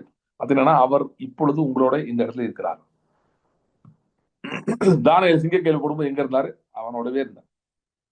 சாத்ராக் மேஷாக் ஆபேத்நேகோ நெருப்புல போடும்போது எங்க இருந்தார், அவனோட இருந்தார். எப்படி விசுவாச பரீட்சை என்பது ஒரு கொழுந்து விட்டு இருக்கிற நெருப்பு மாதிரி இருந்து கொண்டிருக்குதோ, அப்படி இருந்துட்டு இருக்கும்போது பிசாசு நான் சொன்ன மாதிரி முழு கவனத்தை திருப்பி 7 மடங்கு நெருப்பு அதிகமாக்குற மாதிரி இன்னும் பிரஷர் அப்ளை பண்ணி இன்னும் சூழ்நிலையை மோசமாக்கி உங்கள் நம்பிக்கையை இழக்க வைக்கணும் எவ்வளவு முயற்சி எடுக்கிறானோ, அதுக்கு ஈக்குவலா பரலோகம் உங்களை அதே நேரத்துல பேக் பண்ணிட்டு தான் இருக்குது. அங்கதான் இருக்குது, வேற எங்கேயும் இல்ல. ஆண்டவரும் பரலோகத்தை எம்டி பண்ணி தன்னுடைய முழு திறனோடு உங்களை ஆதரித்துக் கொண்டிருக்கிறார். எப்படி அதை கண்டுபிடிக்கிறது, ஒரு ஹிண்ட் சொல்ல பாருங்க. உங்களுக்கு சத்தம் கேட்டுட்டே இருக்கும், கர்த்தர் உங்களோட இல்லைன்னு கேட்டுட்டே இருக்கும். கர்த்தர் என்னோட இல்ல, உன்னோட இல்ல, உன்னோட இல்லைன்னு கேட்டுட்டே இருக்கும். இருந்துதான் உனக்கு நடக்குமா, இருந்தா இப்படி இருப்பியா நீ. இப்படிப்பட்ட சூழ்நிலை இருக்கும்போது நாம் கற்றுக்கொள்ள வேண்டிய சிலது இருக்குது, அதை அறிந்து கொள்ள வேண்டியது இருக்குது, உண்மைதான். ஆனா அதுல முதலாவது அறிந்து கொள்ள வேண்டியது, கர்த்தர் இந்த இடத்துல என் கூட தான் நின்றுட்டு இருக்காரு, எரிந்துட்டு தான் இருக்கு நெருப்பு, இங்கதான் இருக்கிறாரு. ஏசாயால சொல்றாரு, நீ தண்ணீர்களை கடக்கும் போது நான் உன்னோடு இருப்பேன், அவைகள் மேல் புரளுவதில்லை, அக்னியில நடக்கும்போது வேகாதிருப்பாய், அதன் அக்னியின் மனம் உன்மேல் பற்றாது. அக்னியில இருக்க முடியாது, ஆக்சுவலா கரெக்டா இருக்க முடியாது. அக்கினின்றதுல எல்லாம் ஓட நினைப்பாங்க. ஆனா விசுவாச வாழ்க்கை என்ன பண்ணுதுன்னா அக்கினியை நோக்கி நடத்துகிறது. என்னங்க அக்கினியை நோக்கி நடத்துதுன்றீங்க? நாங்க ஏதோ ஆண்டவர்கிட்ட இருந்தா வாழ்க்கை நல்லா ஆகும்னு நினைச்சோம். நீங்க என்னடா அக்கினி நோக்கி போகும்? இல்ல இல்ல இல்ல, அதாவது ஜெயத்தை நோக்கி போகுது. அந்த பாதையில அக்கினி நெருப்புலாம் இருக்கு. விசுவாச வாழ்க்கைக்கும் விசுவாசம் இல்லாம இருக்கும் ஒரே வித்தியாசம் தான். விசுவாச வாழ்க்கை அதுவே உங்களை அக்கினி பாதையில கொண்டு போயிடும். முன்னாடியே ரெடி பண்ணி கொண்டு போயிடும். நீங்க போய் வெளியே வந்துருவீங்க. ஆனால் விசுவாச வாழ்க்கையை வாழாதவர்கள், கிறிஸ்தவங்களாவும் இருக்கலாம், வாழாதவர்கள், அவர்கள் அக்கினி அவர்களை தேடி வரும், திடீர்னு வரும். அவங்க எல்லாம் தப்பிப்பார்களா என்னன்னு சொல்ல முடியாது. ஆனால் விசுவாச வாழ்க்கையை வாழ்கிற ஒருவன் சொல்ல முடியும், நான் இப்பொழுது இன்றைக்கு இருக்கிறேன், இன்னைக்கு நெருப்பு நடந்து போற மாதிரி தான் இருக்கு, ஆனால் இந்த நெருப்பு நிரந்தரம் அல்ல, நெருப்பு முடிந்து போகும் அப்படின்னு விசுவாசம் பேசும். விசுவாசிக்கிறவன் பேசுவான். கிறிஸ்துவின் விசுவாசமே நமக்கு அருளப்பட்டிருக்கிறது. கொஸ்டின் என்னன்னா, இதை நான் தாண்டுறான்னு யோசிக்கிறேன் தப்புங்க, அது ராங் கொஸ்டின். கரெக்ட் கொஸ்டின் என்னன்னா, இதை கிறிஸ்து தாண்டுவாரான்னு யோசிக்கிறேன். இன்னைக்கு நான் போயிட்டு இருக்க விஷயம் கிறிஸ்து தாண்டுவார். ஏன்னா எனக்கு கொடுக்கப்பட்டிருக்கிற விசுவாசம் யாரோ ஒருத்தர் விசுவாசம் கொடுக்கப்படல, கிறிஸ்துவின் விசுவாசம் கொடுக்கப்பட்டிருக்கிறது. அதுதான் எனக்குள்ளாக இருக்கிறது. நான் அதை அறியாமல் இருக்கலாம், இன்னும் அது உணராமல் இருக்கலாம், ஆனா அந்த விசுவாசம் எனக்குள் இருக்கிறது, என்னை அது உந்தி தள்ளுகிறது. அந்த விசுவாசம் தான் சில காரியங்களுக்காக நான் ஜெபிக்கும்படி என்னை தூண்டியது. இயற்கைக்கு அப்பாற்பட்ட நடக்க முடியாத காரியங்கள், சூழ்நிலைக்கு எதிராக நான் எப்படி ஜெபம் ஆரம்பிச்சேன், நானா யோசிக்கல, என்னுடைய விசுவாசம் என்னை தூண்டியது. என்னுடைய ஆவியிலிருந்து அந்த விசுவாசம் செயல்பட்டு தூண்டியது. இந்த சில பேர் பாத்தீங்கன்னா கண்ட்ரோல் பண்ண முடியாம இந்த சுகர் இதெல்லாம் சாப்பிட்றாங்கல்ல, அவங்களுக்கு ரொம்ப ஆசை வந்துடும், கிரேவிங்னு சொல்லுவாங்க இல்லையா. அதை பத்தி ஒரு ரீசன்ட் ஸ்டடி இந்த டாக்டர் பால்னு ஒருத்தர் இருக்காரு, நீங்க அதை பார்த்துருக்கீங்க. அவர் சொல்றாரு, நான் எனக்கு ஆச்சரியமா இருந்துச்சு, அவர் சொல்றாரு, அதெல்லாம் நீங்க பண்ணலாங்க, அப்புறம் நீங்க பண்ணலையா, யார் பண்றா? இந்த பேட் பாக்டீரியா வயிற்றுல அதிகமாயிடுச்சுன்னா அது பிரெயினுக்கு சிக்னல் கொடுத்துருமா, ஏதோ உங்களை மாதிரியே சிக்னல் கொடுத்துருமா, எனக்கு வேணும் சுகர் கொடு சுகர் கொடுன்னு கேட்டுருவான். அதனாலதான் போய் எல்லாரும் போய் இந்த ஏதாவது இந்த ஃப்ரைட் ஐட்டம்ஸ் அது இது ஜங்க் ஃபுட் மாதிரி நிறைய சாப்பிட்றாங்களாம். சொன்னாரு, நீங்க சொல்லலப்பா, உனக்குள்ள இருந்து வேற ஏதாவது சொல்லிட்டு இருக்கு. அதே மாதிரிதான் பாருங்க, நமக்குள்ள விசுவாசம் இருக்கு. இல்லைங்க என்ன விசுவாசம் இருக்கா? இல்லைங்க எனக்கு நான் அப்படி பார்க்கல. நீங்க பார்க்காம இருக்கலாம், உங்களுக்குள்ள விசுவாசம் இருக்குது.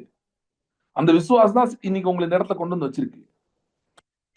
நடக்க முடியாத ஒரு சூழ்நிலையை பத்தி உலகத்தார் என்ன பண்றாங்கன்னா அதை விட்டுட்டு போயிடுறாங்க. ஏங்க மூவ் ஆன் பண்ணுங்க அப்படின்னு சொல்றாங்க. எதுக்கு இன்னைக்கு மூவ் ஆன் பண்ணுங்க? அவ்வளவுதான், அது நடக்கலன்னு தெரிஞ்சுட்டு மூவ் ஆன் பண்ணுங்க. எதுக்கு அங்கேயே இருக்கிறீங்க? அடுத்ததுக்கு போங்க, வேற ஏதாவது பண்ணுங்க அப்படின்னு உலகத்தார் சொல்றாங்க. நம்மளால அப்படி போக முடியாது. குறிப்பாக அதை குறித்து கர்த்தர் நம்மோடு பேசி இருப்பார் என்று சொன்னால், இல்ல அவருடைய வார்த்தையில நம்ம அதை பார்த்துருப்போம்னு சொன்னா நம்மளால அப்படி போக முடியாது. ஏன் போக முடியாதுன்னா நமக்குள்ள விசுவாசம் இருக்கு, அவங்களுக்குள்ள விசுவாசம் இல்லை. அது இது சாதாரண விசுவாசம், நான் சொன்ன மாதிரி கிறிஸ்துவின் விசுவாசம் நமக்கு கொடுக்கப்பட்டிருக்கிறது. அது நமக்குள்ள இயங்கி கொண்டிருக்கிறது. இயங்கி கொண்டிருக்கிறதுனால அதுதான் நம்மளை இந்த இடத்துக்கு கொண்டு வந்திருக்கு. The faith that took you to the middle of the fire knows how to take you to the throne. உங்களை நடுவுல அக்கினி போன்ற சோதனை பற்றி எரிகிற இடத்துக்கு கொண்டு வந்த விசுவாசம் உங்களை கரையேற்றி, இந்த அக்கினியிலிருந்து இந்த வெள்ளத்திலிருந்து கரையேற்றி உங்களை வெளியே கொண்டு வரவும் வல்லமையுள்ளதாகவே இருக்கிறது. ஏனென்றால் இது உங்களால் உண்டானது அல்ல, இது தேவனுடைய ஈவு. ஆதாமுக்குள் நமக்கு விசுவாசமே கிடையாது. நம்ம விசுவாசத்தை இழந்து விட்டோம். விசுவாசம் என்னன்னே தெரியாது. நமக்கு பயம் தெரியும், கவலை தெரியும், நம்ம சூழ்நிலைகள் தெரியும், நம்மளுக்கு இருக்க நெகட்டிவ்ஸ் தெரியும், நமக்கு சின்ன பிள்ளைங்க இருக்க குறைபாடுகள் தெரியும், நம்ம father issues, daddy issues, mummy issues எல்லாம் தெரியும், எல்லா இஷ்யூஸ் தெரியும். எது தெரியாதுன்னா விசுவாசம் என்னன்னு தெரியாது. ஆனால் கிறிஸ்துவ எப்பொழுது ஏற்றுக்கொண்டோமோ, அவருக்குள் எப்பொழுது வந்தோமோ, நமக்கு கொடுக்கப்பட்ட மகா பரிசுத்தமான விசுவாசம் நமக்குள்ளே இயங்கி கொண்டிருக்கிறது, நமக்குள்ளே செயல்பட்டு கொண்டிருக்கிறது. அது நம்மை நடத்த வல்லமையுள்ளதாக இருக்கிறது. சரிங்க, நான் என்னதான் பண்ண சொல்றீங்க நீங்க? எனக்கு பயங்கர பிரச்சனையா இருக்கு, இன்னைக்கு என்ன பண்றது அதை சொல்லுங்க. சரி புரியுது, ஜெயம் வரும், எல்லாம் வரும், மாறும்னு சொல்றீங்க, அதெல்லாம் புரியுது. நான் இன்னைக்கு என்ன பண்ணேன்? இன்னைக்கு என்ன பண்ணேன்? எபிரேயர் 12ஆம் அதிகாரத்திலே 11ல விசுவாச வீரர்களை பத்தி சொல்லி முடிச்சுட்டு 12 சொல்றாரு, ஆகையால் மேகம் போன்ற திரளான சாட்சிகளை சூழ்ந்திருக்க பாரமான யாவற்று நம்மை சூழ்ந்திருக்கிற பாவத்தையும் உதறி தள்ளிவிட்டு விசுவாசத்தை தோக்கிறவரும் முடிக்கிறவரும் ஆகிய கிறிஸ்துவை நோக்கி நமக்கு நியமித்திருக்கிற ஓட்டத்திலே ஓடக்கடவும். இன்றைக்கு என்ன நீங்க பார்க்கணும்னா, நெருப்பிலே, தண்ணீரிலே, வெள்ளத்திலே உங்களோடு இருக்கிற கிறிஸ்துவை நோக்கி பாருங்க. உங்களோட அவர் இருக்கிறார். இதுதான் கர்த்தரை கண்டடைத்தக்க சமயம். இதுதான் it is the time to seek the Lord and seek his face. கர்த்தாவே உம்மை நான் பார்க்க விரும்புகிறேன், என்னால பார்க்க முடியல, ஆனா நான் பார்க்க விரும்புகிறேன். I want to see you.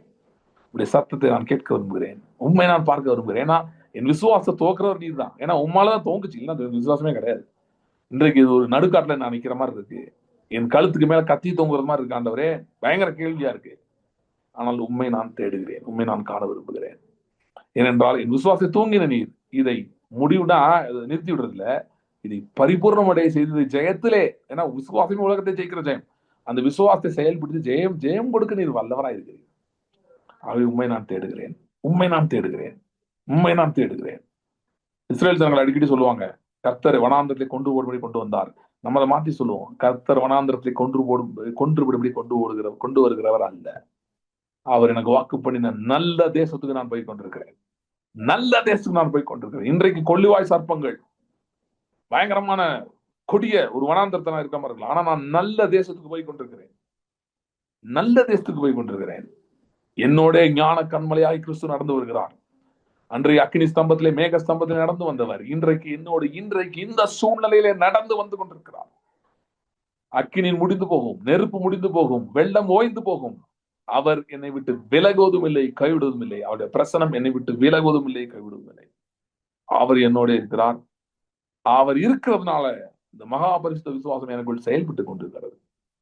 நான் நிச்சயமாக இதை தாண்டுவேன், நிச்சயமாக தாண்டுவேன். தீயையும் தண்ணீரையும் கடந்து வந்தோம், செழிப்பான இடத்திலே எங்களை கொண்டு வந்து சேர்த்தீர் என்று நாங்களும் சொல்லுவோம். இதுவே நம்முடைய அறிக்கை, இதுவே நம்முடைய ஸ்டாண்ட். சோ விழுந்து போன தாவீது கூடாரத்தை எடுப்பிக்கிற கர்த்தர் உங்க வாழ்க்கையில அதை எடுப்பிக்கிறார். அதை எப்படி எடுப்பிக்கிறார்? விசுவாசத்தினால எடுப்பிக்கிறார், விசுவாசத்தின் மூலமாக எடுப்பிக்கிறார். சரி, ஜெபிக்கலாம். Thank you, Lord. Hallelujah. Hallelujah. Thank you, Lord. Thank you, Lord. Hallelujah.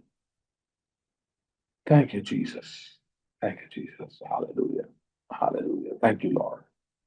Hallelujah. Glory to Jesus. Thank you, Jesus. Hallelujah.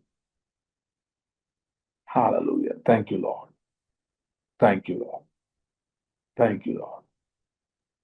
Thank you, Lord. Hallelujah. Hallelujah. Thank you, Lord. Thank you, Jesus. Thank you, Jesus. Hallelujah. Hallelujah. Thank you, Lord. Thank you, Lord. Thank you, Jesus. Ora pante rigedara branto ribedoro bronte rigedere brente rubedoro. Reverend to the brand in bracken to the onto the bronte rigedere granta robedoro brantaro. Redara hararo bronte rigedara bronto rimbre kento rubricadara bandere indere acandoro. Thank you, Lord. Thank you, Lord. Thank you, Lord. Thank you, Lord. Hallelujah. Hallelujah. Hallelujah. Hallelujah. இப்போதும் யாக்கோபே உன்னை தெரிந்து கொண்டு வரும் இஸ்ரவேலே. Hallelujah. உன்னை தாயின் கருவிலே உருவாக்கினோருமாகிய கர்த்தர் சொல்லுகிறாவது, பயப்படாதே, பயப்படாதே. Hallelujah. நான் உன்னை தெரிந்து கொண்டேன். Hallelujah. தண்ணீர்களை கடக்கும் போது அவைகள் மேல் புரளுவதில்லை. Hallelujah. நீ அக்கினியில் நடக்கும் போது வேகாதிருப்பாய், வேகாதிருப்பாய். Hallelujah. Hallelujah. Hallelujah. Hallelujah. Hallelujah. Hallelujah. Hallelujah. Thank you, Lord. Thank you, Lord. Thank you, Lord. Thank you, Lord. Thank you, Lord. Thank you, Lord. Thank you, Lord. Thank you, Lord. Thank you, Lord. Hallelujah. Hallelujah. நான் இன்னைக்கு பேசின மாதிரி நான் அக்னியில நெருப்புல தான் போயிட்டு இருக்கேன். நான் கடன் கட்ட முடியாத கடன்ல இருக்கேன், கடன் கட்ட முடியாத இடத்துல இருக்கேன். நான் எனக்கு டியூ டேட் எல்லாம் தாண்டி போயிடுச்சு, இந்த மாதிரிலாம் இருக்கிறேன்னு சொல்றீங்கன்னா, இது ஒரு எக்ஸாம்பிள் சொல்றேன். இந்த மாதிரி பல காரியங்கள் அது எனக்கு இன்னைக்கோ நடந்திருக்க வேண்டியது நடக்கல, அது வந்திருக்க வேண்டியது வரல, தடைப்பட்டிருக்கு, நான் ஒரு மாதிரி உலர்ந்து போன நிலைமையில இருக்கிறேன் அப்படின்னு சொல்றவங்க, இல்ல இந்த அளவுக்கு இல்லைனாலும் இன்னும் எனக்கு தடையா இருக்கு, வாட் எவர், அந்த மாதிரி இப்படி ஒரு ப்ராட் குரூப்பை சொல்றேன். பேசிக்கலி நீங்க விசுவாசித்ததுல நீங்க இன்னும் பார்க்கல, எதுக்கு விசுவாசிச்சிருக்கீங்களோ எதுக்கு நிக்கிறீங்களோ அந்த ரிசல்ட் இன்னொன்னு நீங்க பார்க்கல. சி நல்லா ஒரே ஒரு எக்ஸாம், ஒரு மேட்டர் சொல்லிடுறேன் பாருங்க, நல்லா நீங்க புரிஞ்சுக்கணும், கான்டெக்ட் புரிஞ்சுக்கிறதுக்கு. நீங்க இன்னைக்கு உங்களுக்கு ஒரு 1000 ரூபா 2000 ரூபாய் இல்லாம நீங்க இருக்கலாம். நீங்க நினைக்கலாம், என்னங்க 1000 ரூபா 2000 ரூபாய்க்கு நான் இப்படி விசுவாசத்துல போராட வேண்டியதா இருக்கு. நம்ம என்ன நினைக்கிறோம், எப்பவுமே நம்ம ஒரு பிளேஸ்க்கு வந்துடணும், அந்த பிளேஸ் வந்து நம்மகிட்ட வந்து மோர் தான் இனஃப் நம்மகிட்ட இருக்கணும் அப்படின்னு நம்ம நினைக்கிறோம். அது நினைக்கிறது தப்பு இல்லை. ஆனா இன்றைக்கு நீங்க ஒரு 1000 2000 ரூபாய்க்கு நீங்க போராடிட்டு இருக்கலாம். அதுக்கு விசுவாசம் எப்படி பயன்படுத்த தெரியாம பழகிட்டு இருக்கலாம். இந்த தண்ணிக்குள்ள குச்சி நீச்சல் ஒருத்தன் பழகுவான்லாம், அந்த மாதிரி நீங்க இருக்கலாம். பட் இந்த லேர்னிங் இஸ் வெரி இம்பார்ட்டன்ட். ஏன் அப்படின்னா, நீங்க விசுவாச வாழ்க்கையை தொடர்ந்து வாழ்வீங்கன்னா, you will always be in a place where you will need something to fulfill, not to meet your needs. ஒரு உங்க தேவைகள் சந்திக்கப்படுறதே ஒரு பிரச்சனையா இருக்காது. சில கர்த்தர் கொடுக்குற ப்ராஜெக்ட்ஸ்லாம் செய்யறதுக்கு பிரச்சனை இருக்கும். பிரச்சனை இருக்கும்னா என்னன்னா, நீங்க விசுவாச வாழ்க்கையை அங்க அப்ளை பண்ணனா அது நீங்க செய்யவே முடியாது. சோ இதை வந்து உங்களை தாழ்வா நினைக்க வேணாம். அதுக்காக சொல்றேன், நம்ம விசுவாசமே சரியில்லை போல, நம்ம ரொம்ப கேவலமா இருக்கும் போல நினைக்க வேணாம். நான் கொஞ்ச நாள் படி ஜெசி டூப்ளாண்டிஸ் அவருடைய ஒரு மெசேஜ் நான் கேட்டேன். அவர் சொல்றாரு அந்த மெசேஜ்ல, அவர் சொல்றாரு, எனக்கு வந்து 1 மந்த்துக்குள்ள, அது எந்த வருஷம் தெரியல, அது எப்போ நான் கவனிக்கல, அது எனக்கு 1 மந்த்துக்குள்ள நெக்ஸ்ட் மந்த்துக்குள்ள 6 மில்லியன் எனக்கு வேணும்ன்றாரு. வேணா இவரெல்லாம் கேட்கல, அது எல்லாம் நீங்க கொஞ்சம் எல்லாரும் கொஞ்சம் பிச்சை போடுறீங்களா கேட்கல, 6 மில்லியன் எனக்கு வேணும். ஓகே, அவர் சொன்னாரு, என்னோட ஃபெய்த், நான் எதுக்காக என் ஃபெய்த்தை யூஸ் பண்றேன்னு நீங்க எல்லாம் கேள்விப்பட்டா மயக்கம் போட்டு விழுந்துருவீங்க. ஏன்னா என்னோட ப்ராஜெக்ட் முடிக்கிறதுக்கு எனக்கு 6 மில்லியன், கத்தர் ஒரு ப்ராஜெக்ட் கொடுத்துருக்காரு, 6 மில்லியன் எனக்கு அடுத்த மாசம் வேணும் அப்படின்னு சொல்லிட்டு அதோட சொல்றாரு, இது மாதிரி நான் நிறைய தாண்டி வந்துட்டேன், எல்லாத்தையும் கத்தர் மீட் பண்ண உதவி செஞ்சிருக்காரு எனக்கு. நிறைய பேர் இதெல்லாம் செய்ய முடியாது, நடக்கான்னு சொல்லியிருக்காங்க, ஆனா அது கத்தர் செய்ய இதுவும் செய்வாரு. சோ அதை கேட்டிருக்கும் போது எனக்கு புரிஞ்சது என்னன்னா, இல்ல விசுவாச வாழ்க்கைனாலும் இப்படிப்பட்ட ஒரு வாழ்க்கை தான். அதாவது இல்லாததை ரீச் பண்ண நினைக்கிறது. இப்படி ஒரு கோல் வச்சு பார்ப்போம், அந்த கோல் நம்ம அச்சீவ் பண்ணிடுவோம், அடுத்ததுக்கு போறது. இதுல சேஃப் ஜோனே கிடையாது. சேஃப்னா என்ன தெரியுமா, ஒரு பாயிண்ட்டுக்கு போயிட்டு ஓகே இனிமேட்டு விசுவாசத்தை பயன்படுத்த வேண்டாம், அங்கதான் பிரச்சனைகள் ஆரம்பிக்குது. அந்த இடத்துக்கு போயிட்டாதான் அந்த ஊழியமோ அந்த நபருடைய வாழ்க்கையிலோ மரணத்தின் கிரியைகளே ஆரம்பிக்குது. 2 ஆப்ஷன் தான், விசுவாசம் இல்ல மரணம். மரணம்னா டெத்தை சொல்ல, விசுவாச வாழ்க்கையின் மரணத்தை, ஆவிக்குரிய வாழ்க்கையின் மரணத்தை சொல்றேன். அந்த ஃப்ரெஷ் வாக் வித் காட், அது இல்லாம போறது. 2 ஆப்ஷன் தான் இருக்கு. சர்ச்சுக்கு போலாம், எல்லாம் பண்ணலாம், ஆனா அப்படி இல்லாம. சோ நீங்க இன்னைக்கு இருக்கிறத வந்து ஏதோ பிசாசு உங்களை குறி வச்சு தாக்கி உங்களை சோதிச்சு நீ அப்படிதான் சொல்லுவான், நீ ஒன்னும் இல்லை, ஒன்னதுக்கு லாய்க்கு இல்லாத உனக்கு இப்படிலாம் வருதுன்னு சொல்லுவான். No, God is teaching you for your whole life, for whole eternity. விசுவாசம் என்பது போக போக வளர்ந்துட்டே இருக்க போகுது. சோ இன்னைக்கு உங்களுக்கு 1000 ரூபாய் வேணும்ன்ற இடத்துல கர்த்தர் உங்க விசுவாசம் உங்களுக்கு என்ன, எப்படி விசுவாச வாழ்க்கை எப்படி உங்களுக்கு ஒர்க் ஆகுதுன்னா, உங்களை சமாதானமா இருக்க வைக்கும், நிம்மதியா இருக்க வைக்கும், கர்த்தர் கிரியை செய்யறாருன்ற தைரியத்தை உங்களுக்கு கொடுக்கும். சோ ஒரு பக்கம் உங்க வாய்க்கு அறிக்கை செய்யும், உங்கள் மனது விசுவாசனால நிரம்பும், கையில இன்னும் இல்லாம இருக்கும், ஆனா வாயும் மைண்டும் வேற மாதிரி இருக்கும். அதுதான் விசுவாச வாழ்க்கையின் அடையாளம். இந்த லைஃப் ஸ்டைல் வந்து அண்ட் நீங்க உங்க ஆவிக்குரிய கண்கள் திறக்கப்பட்டு நீங்க காணக்கூடாத உலகத்தை காண்பீர்கள். இதுக்குதான் கர்த்தர் நடத்திட்டு இருக்காரு. ஒரு இன்னைக்கு நீங்க அந்த இடத்துல இல்லாம இருக்கலாம், பிரதர் அப்படிலாம் இல்ல பிரதர், என் மனசு படபட அடிக்குது, எனக்கு வந்து பயமா இருக்கு, பிபி எல்லாம் ஏறுற மாதிரி இருக்கு அப்படின்னு நீங்க சொல்லலாம். ஆனா கர்த்தர் உங்களை இந்த இடத்துல நடத்திட்டு இருக்காரு. இதுக்கு மத்தியில அமைதியா கூலா இருப்பீங்க. இயேசு எப்படி படகுல தூங்கினாரோ அப்படி இருப்பீங்க. அந்த இடத்துல உங்களை நடத்தி கொண்டு போயிட்டு இருக்கிறாரு. சோ இது என்ன நடக்குன்னு நீங்க புரிஞ்சுக்கணும். அதுக்காக நான் இதை சொல்றேன். இது வந்து ஒரு இயேசு கிறிஸ்து எப்பயுமே கையில வந்து பெட்டி பெட்டியா சூட்கேஸோட போலங்க, சும்மா தான் சுத்திட்டு இருந்தாரு. ஏன்னா அவருக்கு தெரியும் வேணா அப்படி டக்குன்னு செஞ்சுக்கலாம், என்னன்னு வரி இல்லையா, மீன் அப்படி. Different life style. இந்த லைஃப் ஸ்டைல் நம்ம பழகலன்னா பெரிய காரியங்களை செய்யவே முடியாது. கர்த்தர் கொடுக்குற தரிசனங்கள்லாம் ஒன்றும் புரியவும் முடியாது, அதை செய்யவும் மாட்டோம், எதுக்கு நமக்குன்னு சொல்லிட்டு இருப்போம். கர்த்தர் உங்களுக்கு பெரிய காரியங்கள்லாம் சொல்றாரு இல்லையா? எத்தனை பேர் சொல்றீங்க உங்களுக்கு பெரிய காரியம் சொல்லியிருக்காங்க? இல்ல நிறைய பேர் அதெல்லாம் அப்படிலாம் யோசிக்கிறது இல்லை. அதெல்லாம் வேணாம் பிரதர், ஏதோ உயிரோட இருந்தா போதும் பிரதர் இருக்காங்க. No, God has big things for you. கிறிஸ்தவ வாழ்க்கையில இந்த தரிசனம் என்பது ஒரு இன்றியமையாத ஒண்ணு. அது மாறாத ஒண்ணு, அது கண்டிப்பா இருக்கணும். தரிசனம் இல்லாத ஜனங்கள் சீர்கெட்டு போறார்கள் வேதம் சொல்லுது. சோ தீர்க்க தரிசனம்லாம் ஏன் சொல்லப்படுகிறது? கர்த்தர் தரிசனத்தை உருவாக்குகிறார். ஒரு குறிப்பிட்ட டைம்ல இந்த காலகட்டத்தில் சில காரியங்கள் செய்யறது, ஒரு ஃபர்ஸ்ட் ஸ்டெப்போ செகண்ட் ஸ்டெப்போ தீர்க்க தரிசனம் கர்த்தர் பேசுகிறார்.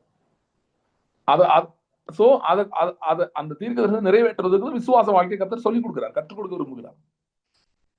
நிறைய பேர் தீர்க்க தரிசனம் நினைக்கிறாங்கன்னா அதுவா நடக்கும் போல இருக்கு. எதுவும் இல்ல, கர்த்தர் உங்களை நடத்த விரும்புகிறார். அதுக்குள்ள உங்களுக்கு விசுவாசம் சொல்லி தர விரும்புகிறார். அங்கிருந்து இன்னும் பெரிய காரியங்கள் செய்யணும்னு விரும்புகிறார். இயேசு கிறிஸ்து விசுவாச வாழ்க்கையை கற்றுக்கொண்டபடியாதான் அவர் கவலை எல்லாம் வாழ்ந்தார். ஓகே, சோ அதனால நான் என்ன, நீங்க பயப்படாதீங்க, கவலைப்படாதீங்க, ஐயோ நம்ம இப்படி ரொம்ப பரிதாபமா இருக்கும்னு நினைக்காதீங்க. No, God is training you, equipping you. இன்னொரு வசனம் வாசிக்கிறேன் பாருங்க. அதோட சொல்லிட்டு நான் ஜோம் பண்ணா நியாயாதிபதி 3 அதிகாரம், நியாயாதிபதி 3:2. இஸ்ரவேல் புத்திரரின் சந்ததியாரும் அதற்கு முன் யுத்தம் செய்ய அறியாது இருந்தவர்களும் அவைகளை அறியும்படி, அவைகளை யுத்தத்தை அறியும்படி பழக்குவிப்பதற்காகவும் கர்த்தர் விட்டு வைத்த ஜாதிகள் யார் என்றால், சோ கானான்ல கொஞ்சம் பேர் கர்த்தர் விட்டு வச்சிருந்தாராம். எதுக்குன்னா யுத்தத்தை இவங்க அறியணும், பழக்க வைக்கணும், ட்ரெயின் them ஃபார் பேட்டில். விட்டு வச்சது இஸ்ரவேலை அழிக்கணும்ன்றதுக்காக இல்ல. கர்த்தர் ஒரு 7 ஜாதி விட்டு வைத்தார், ஏனென்றால் அதை வந்து இஸ்ரவேல் சோழியை முடிக்க வேண்டும். அப்படி இல்ல, இஸ்ரவேலுக்கு யுத்தத்தை பழக்க வேண்டும். சோ இன்னைக்கு உங்களுக்கு உங்க பிரச்சனைகளை பார்த்து நீங்க சொல்லுங்க, my dear problems, you are not there to defeat me, you cannot defeat me, you cannot destroy me, you are there only to train me for battle. என்னுடைய அருமையான பிரச்சனைகளே, நீங்கள் வந்து என்னை முடிப்பதற்காக இல்லை, என்னை அழிப்பதற்காகவும் இல்லை. நீங்கள் ஏன் இருக்கிறீங்கன்னா எனக்கு யுத்தத்தை கற்றுக்கொண்டிருக்கிறீர்கள், அதுக்கு தான் நீங்க இருக்கிறீங்க. நான் என்ற யுத்தத்தை கற்றுக்கொள்கிறேனோ, யுத்தம்னா நமக்கு என்ன யுத்தம்? விசுவாச வாழ்க்கை தான் யுத்தம். காணாதவைகளை பேசி அதை பார்த்து அதை வாழ்றது, இதுதான் விசுவாச வாழ்க்கை.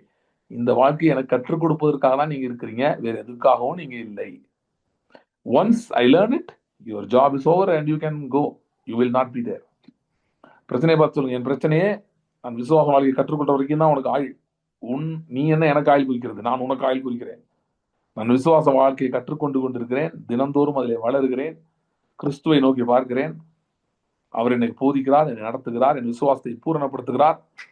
உனக்கு வந்து டைம் குறிச்சாச்சு, நீ காணாமல் போய் விடுவாய். ஒரு குறிப்பிட்ட காரியத்துக்காக இப்ப ஜெபிக்க விரும்புகிறேன். பொருளாதாரத்தை ஒரு லிமிட்டை நான் தாண்டதே இல்லைன்னு சொல்றவங்க உங்களுக்கு கரங்களை உயர்த்துங்க. ஒரு அளவுக்கு மேல போயிருக்கீங்க, அதுக்கு மேல நான் போனதே இல்லை. அதாவது கர்த்தரோட வாக்குதான் அந்த லெவல் இருக்குது, அது கிட்ட நான் போனதே இல்லை. ஒரு லிமிட் மாதிரி என் ஒர்க் ஆகிட்டே இருக்கு. நான் எத்தனை போனாலும் அப்படியே தட்டி தட்டி தட்டி கீழே விழுந்துட்டு இருக்கு அப்படின்னு சொல்றவங்க கரங்களை உயர்த்துங்கள். ஓகே ஓகே, சரி, 2 பேர் இருக்காங்க, வேற 4 பேர். Okay, right. Okay, today is going to be day of breaking barriers. Either ஒரு புதிய விதத்திலே கர்த்தர் உங்களுக்கு சில காரியங்களை செய்ய போறாரு, இல்லாட்டி நீங்க நினைத்திராத சில புதிய உயரங்கள் நீங்கள் போகும்படி கர்த்தர் செய்ய போறார். ஏதோ ஒன்று நடக்குது. But it's going to happen. It's going to definitely happen. either you're going to receive something which you have not received before. நீங்க பெற்றுக்கொள்ளாத, இதுல பார்த்திராத ஒரு காரியத்தை பார்க்க போறீங்க, இல்லாட்டி நீங்கள் பார்க்கிற ஒரு புதிய வழியிலே, உங்க வாழ்நாள்ல பார்க்கிற ஒரு வழியிலே கர்த்தர் காரியங்களை மூவ் பண்ண போறாங்க. ஜெபிக்கலாம்.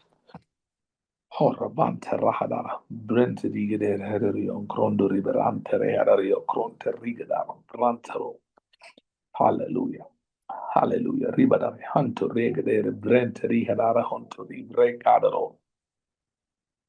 Barayanter brendu ibadore bronto rigedaro branta vedere. Hallelujah.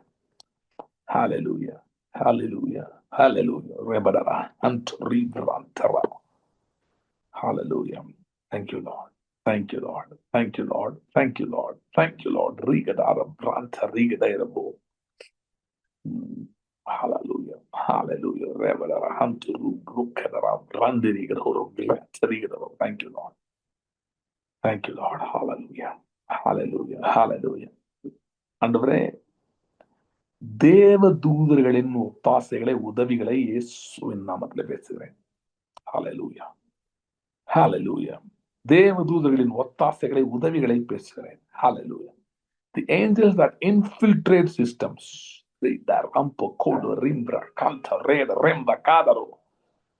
Hallelujah. Angels that infiltrate systems.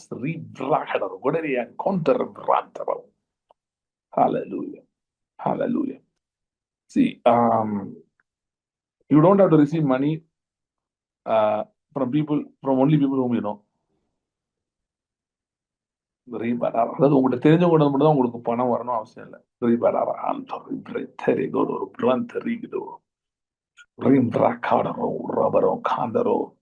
Lord is going to open up inexplicable ways. Inexplicable ways. அப்படின்னா என்ன? விவரிக்கப்பட முடியாத வழிகள் மூலமாக கர்த்தர் பொருளாதார நன்மைகளை திறந்து கொடுக்கிறார். விவரிக்க முடியாது. அது ஒருத்தர் சொன்னாலும் நம்ப மாட்டான்.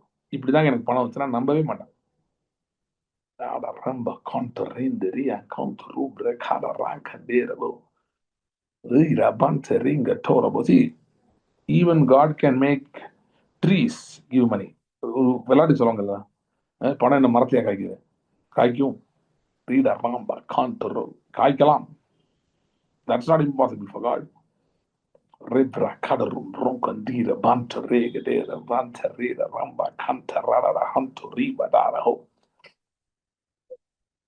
Redarabara canto riba dera gento ribra cadara hanto reda rembra taregadalo.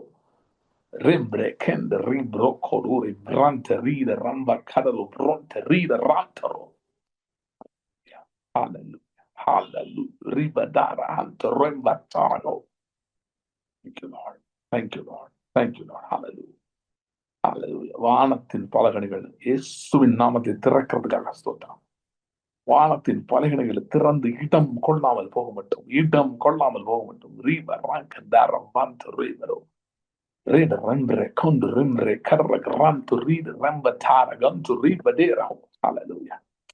ஹalleluya. ஆசீர்வாதங்கள் பொழிந்தருளப்படுகிறதுக்காக ஸ்தோத்திரம். ரீட ரம்ப தாரகந்தரோ. Hallelujah. இந்த நாட்கள் ரொம்ப டிரெகிடரிலும் கொன்று பேரியர்ஸ் பிரேக் பண்ணுகிற காலமாய். Hallelujah. வரையறைகளை உடைத்து தள்ளுகிற காலமாய் இருக்கிறது. ஸ்தோத்திரம். Thank you, Lord. Thank you, Lord. Thank you, Lord. Thank you, Lord. Thank you, Lord. Thank you, Lord. Riba tarahantoro. Rebere hante rimbra kanda ramba kantaro. Hallelujah. Hallelujah. Hallelujah. Hallelujah. Hallelujah. ஒரே ஒரு காரியம் கர்த்தர் சொல்லுங்க. ஒரு நம்முடைய வாயின் உடன்படிக்கையை நாம் செய்யலாம். ஆண்டுட்ட கர்த்தர் உங்களுக்கு இன்னைக்கு இருக்கிற சூழ்நிலை மாற்ற போகிறார். உங்களுக்கு விசுவாசம் செயல்பட போகுது.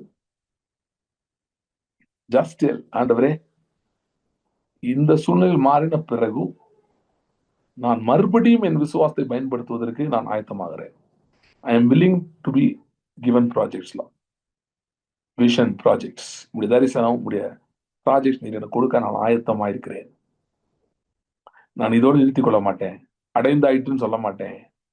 ஓ, இந்த பயங்கரமான சில சிச்சுவேஷன்ல தான் கர்த்தர் வெளியே கொண்டாரு, ஸ்தோத்திரம் ஆண்டவரேன்னு சாட்சி சொல்லிட்டு அதோட நான் நிறுத்த மாட்டேன்.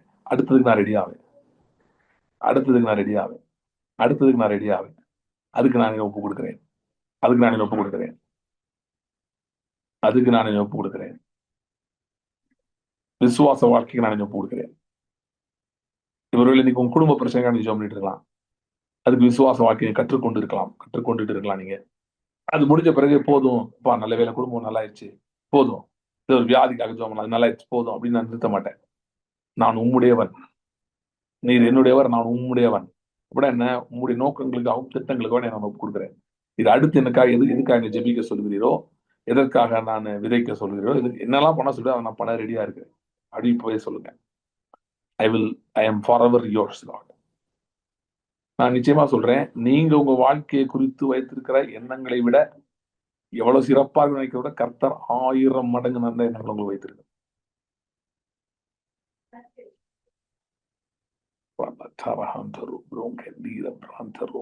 Hallelujah. Hallelujah. Hallelujah. Hallelujah. Thank you, Lord. Gautam, இருக்கீங்களா? God is calling you from அதாவது சிறிய இடங்கள் பெரிய இடங்களுக்கு கர்த்தர் அழைக்கிறார்.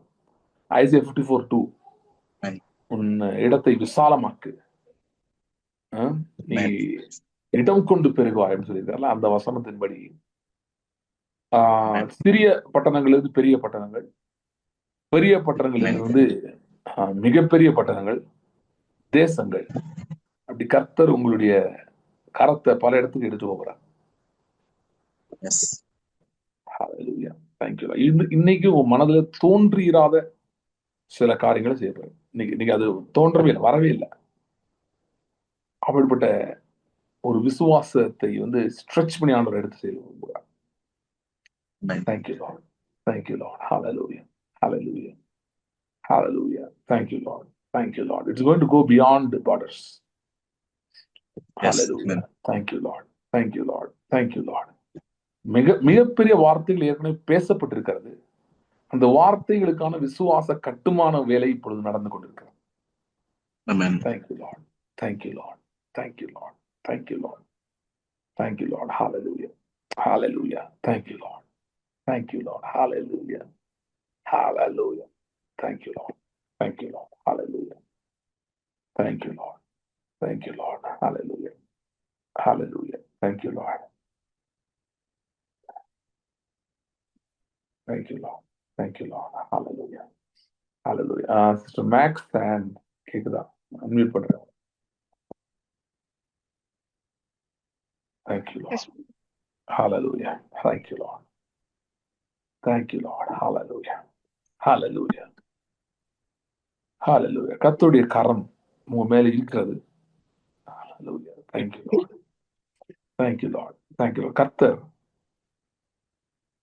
சில பெரிய கண்மலைகள் போன்று இருக்கிறவங்களை உடைத்து அவைகளை மாற்றி அமைக்க முடிய கர்த்தர் உங்களை அழைத்திருக்கிறார். Thank you, Lord. Thank you, Lord. நீ மலைகளை மிதிப்பாய் என்று சொல்லப்பட்டிருக்கிறது. கர்த்தர் மலைகளை மிதிக்கும்படி செய்ய போகிறார். Thank you, Lord. Thank you, Lord. இந்த நாட்கள், இந்த வருஷத்துல மீதி இருக்கிற நாட்கள் ஆசீர்வாதத்தின் நாட்கள் கர்த்தர் சொல்லுவார். உங்களுக்கு கரத்தின் ஆசீர்வாதத்தின் நாட்கள். What you touch is going to prosper. Hallelujah. முந்தின நாட்களை போல இருப்பதில்லை. இது ஒரு புதிய ஆரம்பத்தின் நாட்கள். Hallelujah. Hallelujah. Hallelujah. Hallelujah. Thank you, Lord. Thank you, Lord. Thank you, Lord. Hallelujah. புதிய ஆரம்பத்தின் நாட்கள் இவைகள். Hallelujah. Hallelujah. Thank you, Lord. Thank you, Lord. Thank you, Lord. Hallelujah. பூப்புத்து காய் காய்த்து பூமியை தன் பலனால் நிரப்பும் நாட்கள் வரும் என்று சொன்னபடி கர்த்தர் பூமியை பலனால் நிரப்புற அளவுக்கு எழுப்புகிறார், பெருக செய்கிறார். Thank you, Lord. Thank you, Lord. Hallelujah. Hallelujah. Thank you, Lord. Thank you, Lord. Hallelujah. Hallelujah. Hallelujah. Thank you, Lord. Thank you, Lord. Sister Lydia, கேக்குதுங்களா? Hallelujah. அன்மியூட் பண்ணிருக்கேன். கேக்குதா உங்களுக்கு? Thank you, Jesus. Hallelujah. Thank you, Lord. Sister Lydia, கேக்குதா?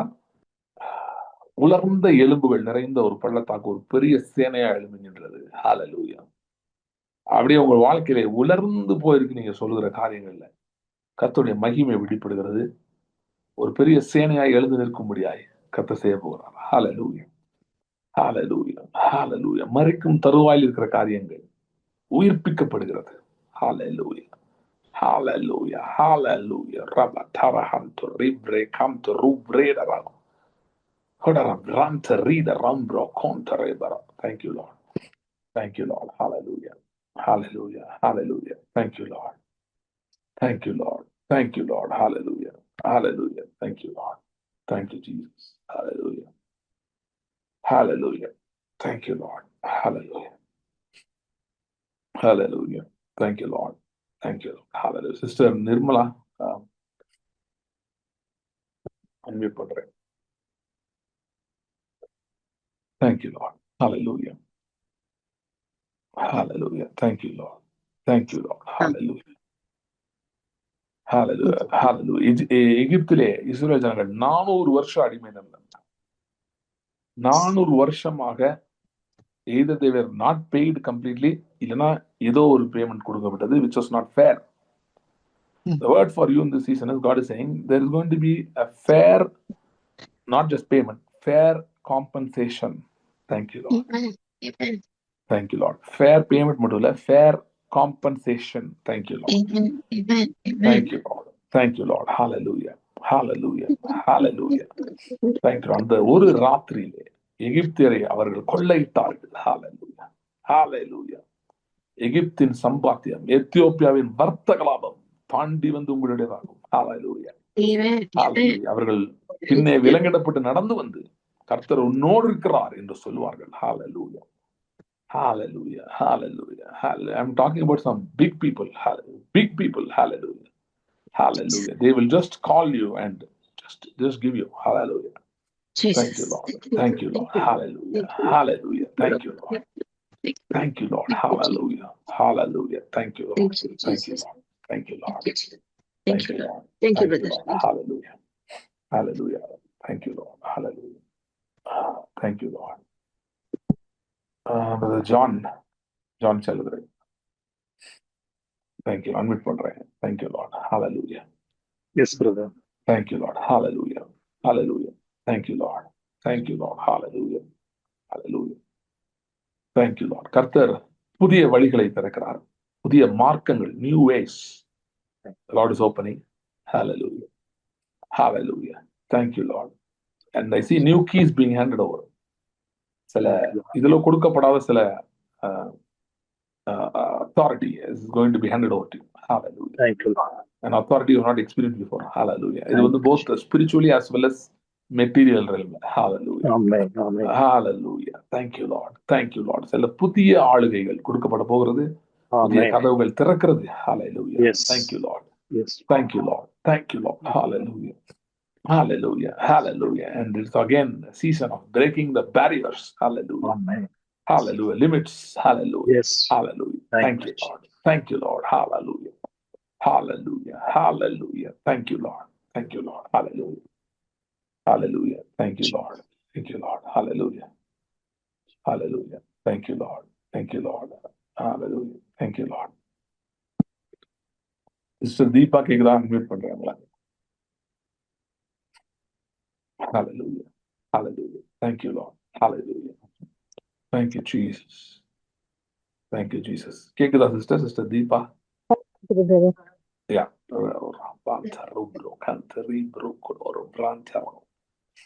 Hallelujah. Hallelujah. Hallelujah. Thank you, Lord. அநேக காரியங்கள் தூங்கப்படுகிறது. அது ஓரளவு போகுது. ஆனா அதோடைய எண்டு வந்து நீங்க டிசைரபிளாவே வரல. இன்னும் பெட்டரா வந்துருக்கலாமோ, இது ஏன் இப்படி ஆயிடுச்சுன்னு உங்களுக்கு காரியங்கள், உங்களுக்கு டவுட்ஸ் இருக்கு. நல்லா போயிட்டு இருக்கிறதுல திடீர்னு ஒரு மேகம் சூழ்ந்து கொள்வது போல சில நேரம் நடக்குது. ஆனால் இந்த முறை அப்படி ஆவதில்லை என்று கர்த்தர் சொல்லுகிறார். இப்பொழுது there is going to be a clear path for you to land. நீங்கள் ஒரு காரியத்தை ஸ்டார்ட் பண்றீங்க, அதை பெர்ஃபெக்டா முடிக்கிறதுக்கான காரியத்தை கர்த்தர் உங்களுக்கு அந்த ஞானத்தை கொடுக்கிறார், அந்த வாசலை திறந்து கொடுக்கிறார். உங்கள் ஜெபங்கள் நல்லா ஆரம்பிக்குது, பாதியில நீக்கு போயிருது, அப்புறம் எங்க போகுது தெரியும். No, that is going to end in the name of Jesus. Thank you, Lord. Thank you, Lord. Hallelujah. Hallelujah.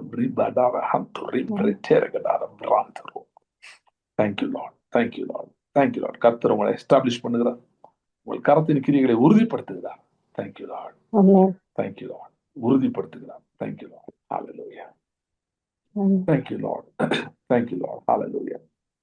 நீங்கள் பிரதர் தன்ராஜ் உங்களை அன்மிட் பண்றேன். Thank you, Lord. Hallelujah. Hallelujah. ஏசாயால சொல்லிக்க முடியும், துக்க நாட்கள் முடிந்து போகும் என்று கர்த்தர் சொல்லுகிறார். துக்க நாட்கள் முடிந்து போகும் என்று கர்த்தர் சொல்லுகிறார். Hallelujah. Amen. துக்க நாட்கள் முடிந்து போகும் என்று கர்த்தர் சொல்லுகிறார். Hallelujah. Hallelujah. Hallelujah. Hallelujah. Thank you, Lord. Jesus. Thank you, Lord. Hallelujah. Hallelujah. Thank you, Lord. Thank you, Lord. நன்மையும் கிருபையும் மட்டும் பின்தொடரும். Amen. நன்மையும் கிருபை மட்டும் பின்தொடரும். வேற எதுவும் பின்தொடர்வதில்லை. வேற எதுவும் பின்தொடர்வதில்லை. நன்மையும் கிருபை மட்டும் பின்தொடரும். கர்த்தருடைய பலத்த கரம் உங்களுக்கு ஆதரவாக, உங்களுக்கு உதவியாக நீட்டப்பட்டிருக்கிறது. அந்த கரத்தை பார்ப்பீர்கள், அதை அனுபவிப்பீர்கள். Thank you Lord. Thank you Lord. Thank you Lord. Thank you Lord. அன்று இதை தவிர மற்றவர்களுக்காக நான் ஜெபிக்கிறேன். Thank you Lord. Thank you Lord. Hallelujah. Hallelujah. Hallelujah. Hallelujah. Thank you Lord. Thank you. அன்று மற்றவர்களுக்காக நான் ஜெபிக்கிறேன். கர்த்தாவே, உம்முடைய கரத்தை அனுபவிப்பார்களாக. நாட்களிலே எந்தெந்த சூழ்நிலைகளே பாதியில இருக்கிறதோ அதெல்லாம் ஒரு முழுமை பெறவும், ஜெயத்தை நோக்கி செல்லவும் நீர் உதவி செய்வீராக. கரத்தை கொடுக்கிறோம், பெரிய காரியங்கள் செய்யும். இயேசு கிறிஸ்துவின் நாமத்தில் ஜெபிக்கிறோம் பிதாவே. ஆமென். Thank you. God bless you. See you in the next meeting. Thank you.